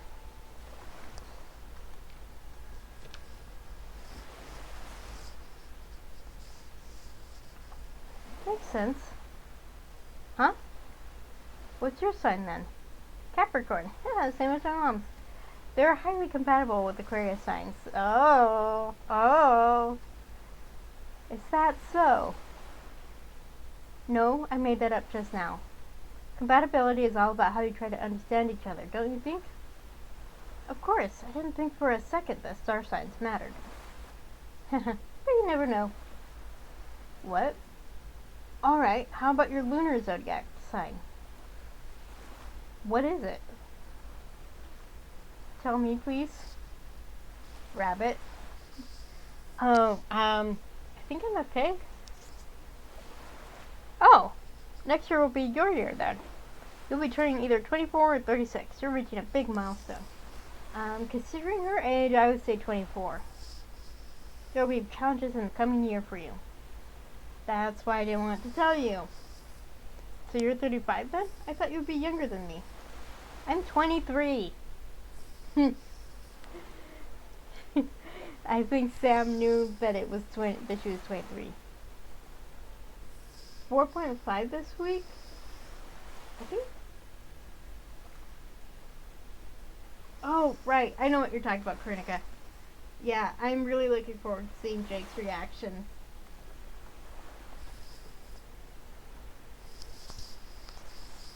What's your zodiac?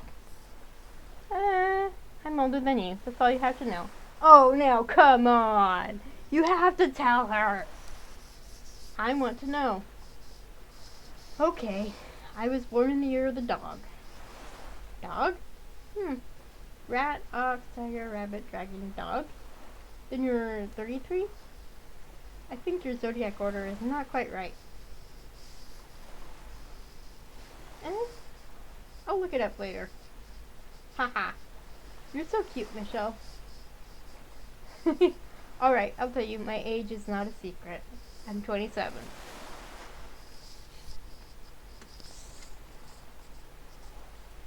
So I was right that I figured that Sam was like in her mid to late 20s. Oh? What do you mean by oh? Oh boy. I don't know if I should say that I thought she'd be older or younger.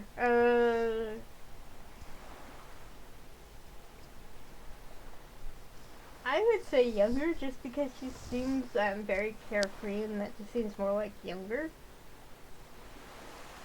I thought you'd be younger. Why is that? Well, you could be so playful at times. You're like a teenager. A teenager? Well, that makes you my cute junior then.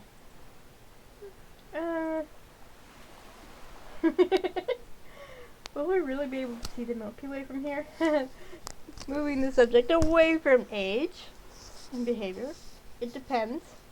Sometimes it's quite visible, but other times we might not have to wait till midnight for it to be dark enough to see. I see. Do you want to head back now? You mentioned you had to go by nightfall. Not yet. It's fine. Can I stay here a little longer with you? She's blushing. Is that okay? Okay.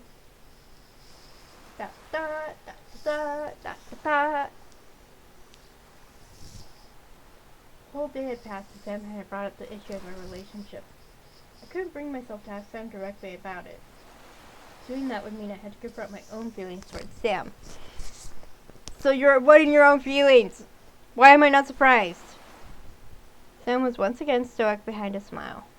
I couldn't guess what she was feeling. It was as if the clock had been reset to the first day I met Sam. It wasn't bad that it was like this. Still, I knew it wasn't fair to have Sam wait with me for so long just to see the stars. I'm not one to usually have requests, but that night I really wanted to see it. Call your mom. Your mom's gonna worry. You told your mom you'd be home by now. If I could catch a glimpse of the Milky Way with my own eyes, I felt that I would know. I would know how small we were as individuals in the universe, and how much smaller the things that concern us must be. I wanted to understand this feeling. I wanted to confirm that it was tangible and real. We waited, and we waited. We waited for the bands of nebula clouds and star clusters to appear in the night sky, but they continued to elude us. I knew they existed regardless of my observation, but I needed to ascertain it with my own eyes.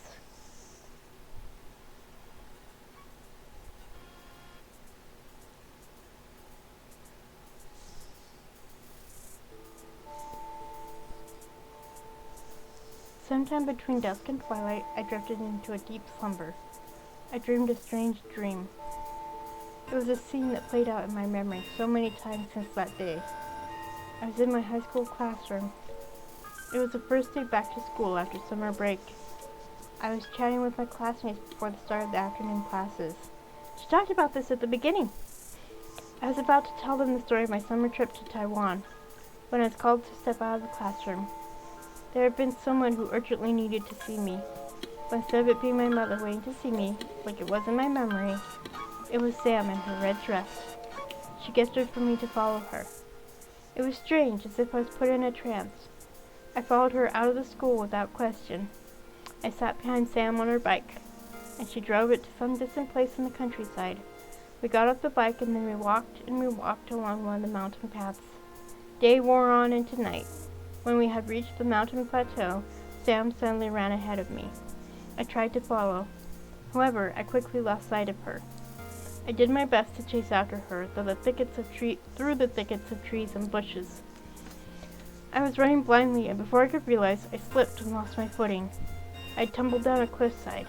I did not feel pain. In fact, I seemed to be in free fall. It's quite a surreal experience falling in a dark void. I eventually hit a bottom and landed in a pool of water. It seemed to be the ocean. The briny smell was strong. The water felt cold and heavy. I could not see anything. It was so dark. It felt as if I was sinking deeper and deeper into the watery depths. A heavy weight pressed against me. My chest felt tight.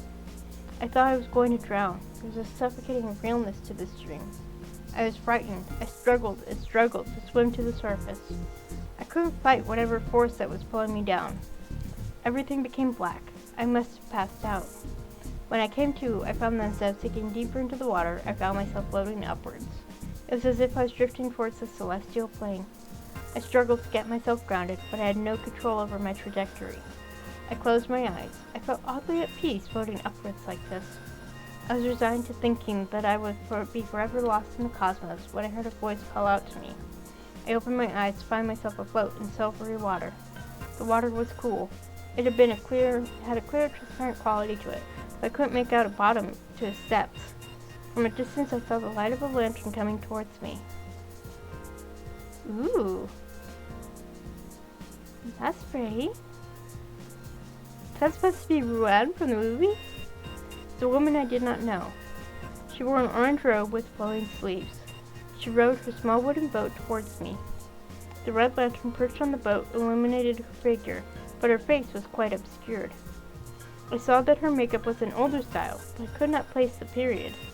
The woman gestured for me to get onto her boat. I recalled her saying that she could help me find my way back home. Strangely, I didn't hesitate. I didn't feel any ill intent from her. I climbed onto the boat. The woman had me sit at the front of the rowboat. She stood on the back and steered the boat. The boat glided along the still water quietly. We seemed to have traversed a fair distance in the darkness.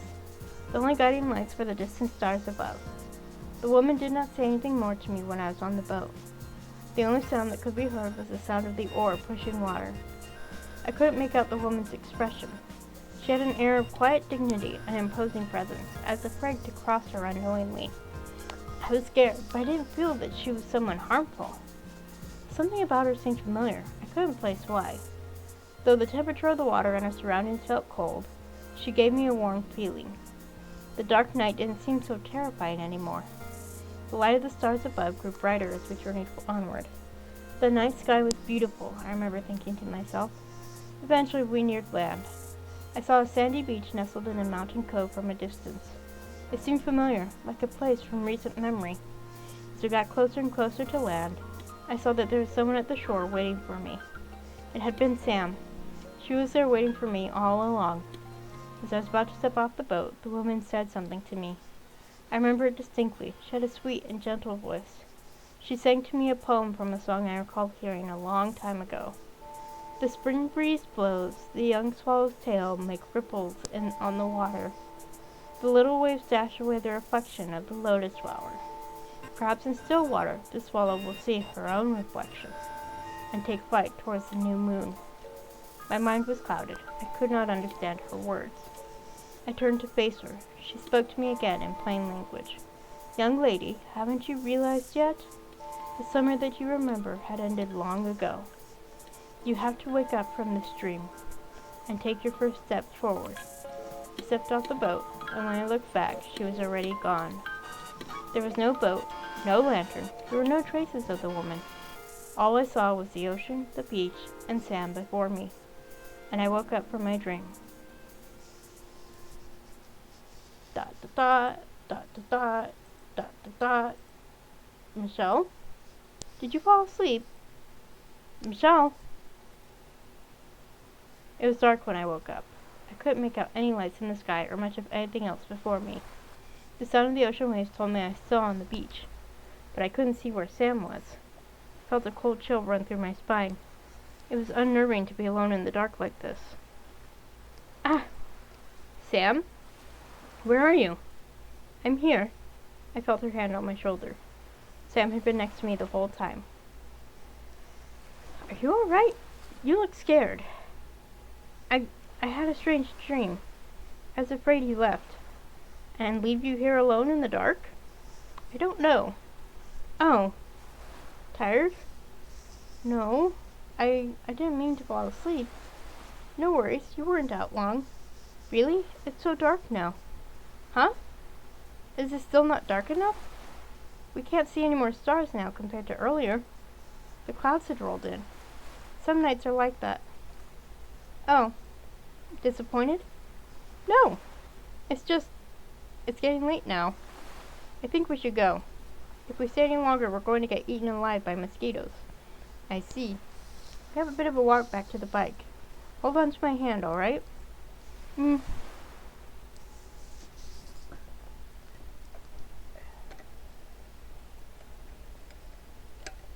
All of these backgrounds are amazing. Okay, thanks for joining me, Krinika. Have fun. The walk back from the beach wasn't too far, but I wished in my heart that it was just a bit further. It wasn't that I absolutely had to see the stars. I could go to the planetarium anytime to see them if I really wanted to. It was just a bit further. I think I see where the bike is. Michelle? Wait, Sam. What is it? Sam, look up. The clouds opened up a rift in the sky. Oh, wow. That's nice. And we were able to see it. The streaks of spiraling stars and stardust that formed the arms of the Milky Way appeared in the night sky above us. The cluster of starry lights shone brightly for us in this temporal moment. We gazed at it as long as we could. I knew it would only be a short moment, for the clouds would soon cover the sky once again, returning the night to a plain darkness. But we saw it. We actually saw it. And it was stunning.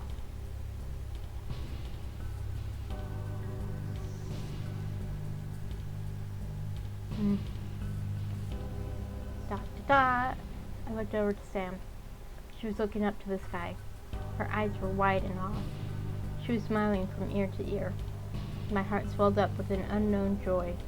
My chest felt tight, as if my heart was going to burst. It was a heavy feeling, a cathartic release of emotions. It was almost frightening.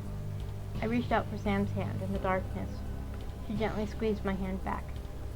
I felt reassured that I was here on the same plane with her, that we were living witnesses of this night. Beautiful. It really is. It's tremendous. See the stars like this with your own eyes. So many more stars in the night sky than I could have imagined. Yes, it was quite a sight. I haven't seen a night sky quite like this before. I'm really glad we got to see it. Thank you for bringing me here. I I had a good time coming here. It would be nice to see it again. Sam? Michelle? I'll always treasure this moment. Thank you, Sam. Me too, Michelle. We rode on Sam's bike back to the city. On the winding mountain road in the twilight hours of the night, it felt as if we were the only people in the world. I held tightly onto Sam. Our dust-filled shoes flung out sand into the careless wind. Her hair smelled like the sun and the sea. Our moment together felt like a dream. I wasn't dreaming, though. I was in the real world. Time moved forward without bias, and soon the city lights came into view. I thought that the road back was short. Today felt as if I had gone to another country with Sam. Had the city always been so close? The city lights shone so brightly from the distance, much brighter than the light of stars. The road was smooth. We quickly entered the freeway. The city lights got closer and closer. I could almost grasp the light in my hands. I saw in the distance the city that we call home. It was a city that never sleeps. The city lights always shine so brightly. They never allowed the sky to rest. Even in the midnight hours, the sky was greenish blue from the city lights. It was never pitch black like the way it was when I was on the beach. The city lights were manny and bright. They shrouded us from seeing the stars that were just above us, but I don't dislike them for that. Each shining light in the city served as beacons to the rest of the universe, saying loudly that we were here, and we existed in this moment. They were a sign of how many people were out there trying to make their claim to this place we call home. Sam and I were just one of many. No matter what becomes of us, the city lights and the stars above will keep on shining. What transpired tonight might ultimately have no effect on the fate of the universe, but it was something significant to me. I held on to Sam more tightly. I felt insecure. Cars and other vehicles sped by us as we entered the urban landscape. Though we were no longer alone on the road, our journey was its own. I could hear the sounds of the city clearly now. There were the sounds of traffic. The sound of vehicle engines, car horns, and the audible crossing signal was unavoidable anywhere in Hong Kong. As we entered the city proper, I could hear the sound of people chatting on the sidewalks and the sound of music playing in the near distance. The city was still bustling at this midnight hour. My heart felt pained. We weren't going as fast anymore on the bike, but it felt as if we were accelerating out of control towards something too unknown and abstract. It was such a heavy feeling. One part of me wanted to hit the brakes on this. Another part of me wanted to keep going, further and further. Why did I have to feel like this, I thought. Sam looked over her shoulder to me at the next traffic stop. I couldn't make out the expression in her eyes. All I saw was my own reflection in her helmet.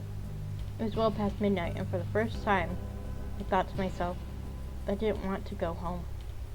Where is your home, Michelle? It's by Kowloon City. Okay, I'll drop you off. I can bring your shirt to you another time. That's right. I almost forgot about it. The pedestrian signal was counting down. The light was about to change. Sam took her foot off the road and back on the bike. I felt the forward momentum of the bike slowly inching ahead. Sam tightened her grip on the throttle. I should tell her, before it was too late to turn back. Sam? You don't have to take me back home. I want to go back with you. Michelle. It had been quite late already. It was much past the time I should have been home. I didn't have any other ulterior motives to be here. I just didn't want to go home yet. I wanted to say this to Sam, but I couldn't find the words to articulate this. I looked over to Sam. She acted cool and casual, as if such a scene had played out before her 100 times already. I didn't like that. It's been a long day. Want me to put on a movie? If you're hungry, we can get something to eat. There's still a lot of late-night eateries open here. A midnight snack would be fun. There's wonton noodles, there's dim sum, there's barbecue. Let's not forget about da long. Just name it. Sam, I'm not hungry. Oh. I looked around her place. It was hard to look at Sam in the eye for some reason. I saw a familiar blouse hanging by her bed. Oh, that's right. I almost forgot. Here's your blouse. Sam handed me my blouse. It was neatly pressed, and no stain or damage could be found. It's lucky it didn't stain at all, right? Sam looked over to me. Her eyes seemed to search for a response. We had spent the whole day together, yet this was the first time I had looked deeply into her eyes. I couldn't endure her gaze that seemed to look through me. I turned away. I had no words to say.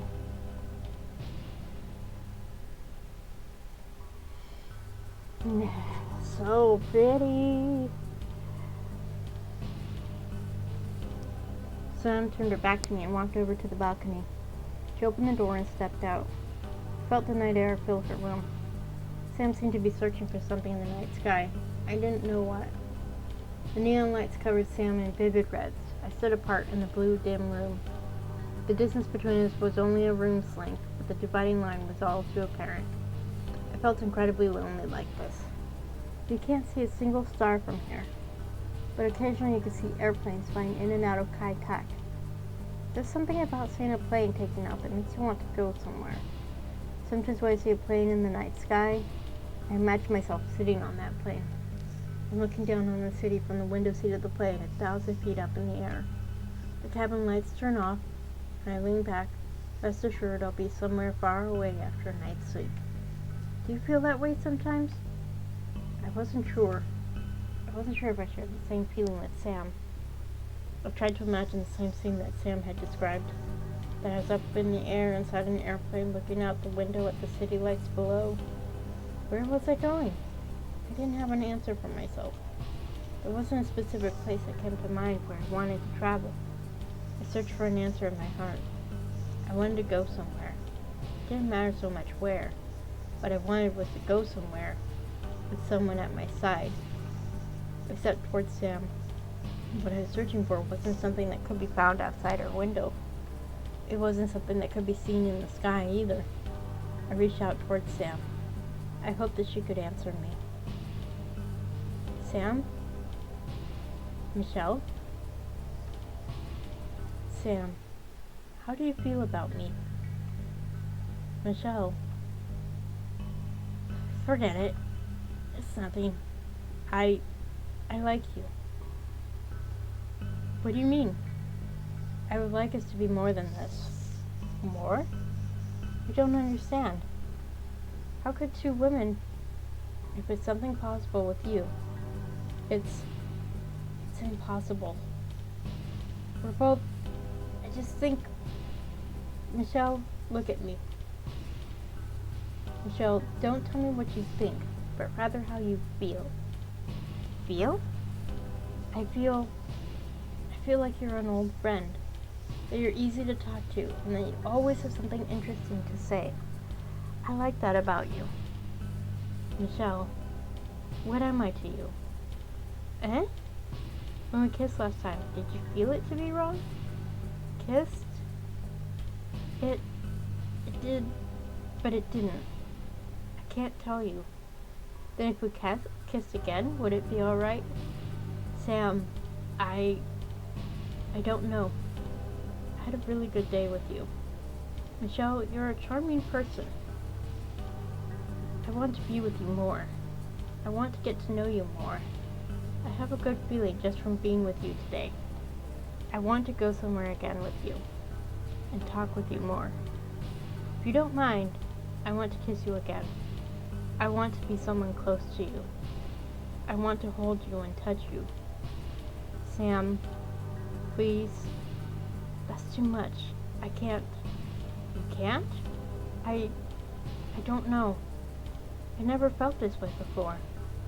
My heart is pounding so fast. I don't know what to do with it. Michelle. Sam. May I? Dot, dot, dot, dot, dot, dot. In the same place where we shared our first kiss, I found myself again, face to face with Sam. This time, there were hardly any sounds outside to disturb us, nor were there any smells from a neighbor's cooking to distract us. Even if there was something, I didn't pay it any heed. My attention was to the person before me. It was just the two of us, together again in this lonely hour. My back leaned against the cold glass of the balcony window. Sam's warm body pressed against mine. She deepened her kiss, and I followed. I wanted time to pause and let us be like this for a bit longer. I wanted to take in this moment, slowly, so I wouldn't forget. When I broke free from her kiss, Sam held her arms around me gently. I looked into her eyes. Michelle, I want to show you my feelings. More than this. Sam, Please. Just kissing is already enough for me. Michelle, are you scared? I'm not. Then, can I kiss you again? Sam?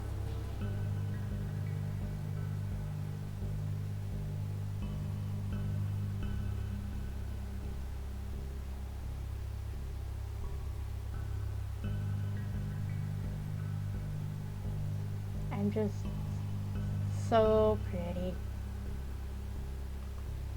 We kissed with passion. I didn't stop, Sam. Couldn't deny that I wanted to understand this feeling that I had with Sam. Even though my logical being said I should push her away, it shouldn't be like this, I thought. I shouldn't be like this at all. But against all reason, I tightened my embrace. I held Sam closer. I couldn't explain to myself why. Why tonight, of all nights, I could go further with her.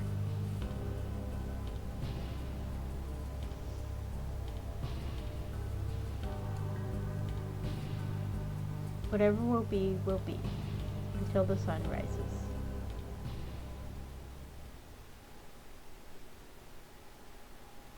So I'd say that's a good place to stop for the day.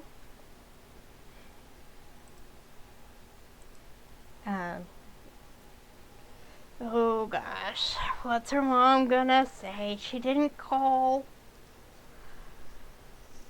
Oh boy. I know I keep harping on that, but there's she was so conscientious about keeping her mom updated on what she was doing, and she keeps doing this. She keeps forgetting. I'm just thinking about what her mom is gonna think. How her mom's gonna feel.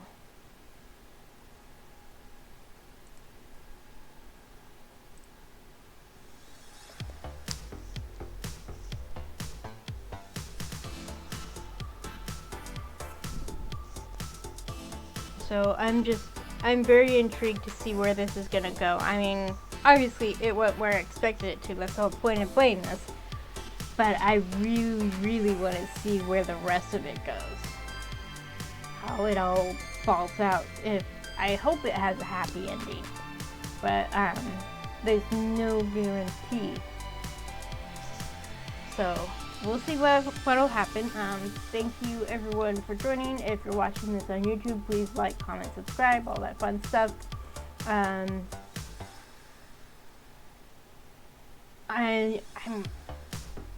I don't know yet if I'm going to stream Penny Larceny tomorrow or if I'm gonna wait till Wednesday. Or the other, maybe both. We'll see. But for now, have a good rest of your day whenever you watch this, and take care. Bye.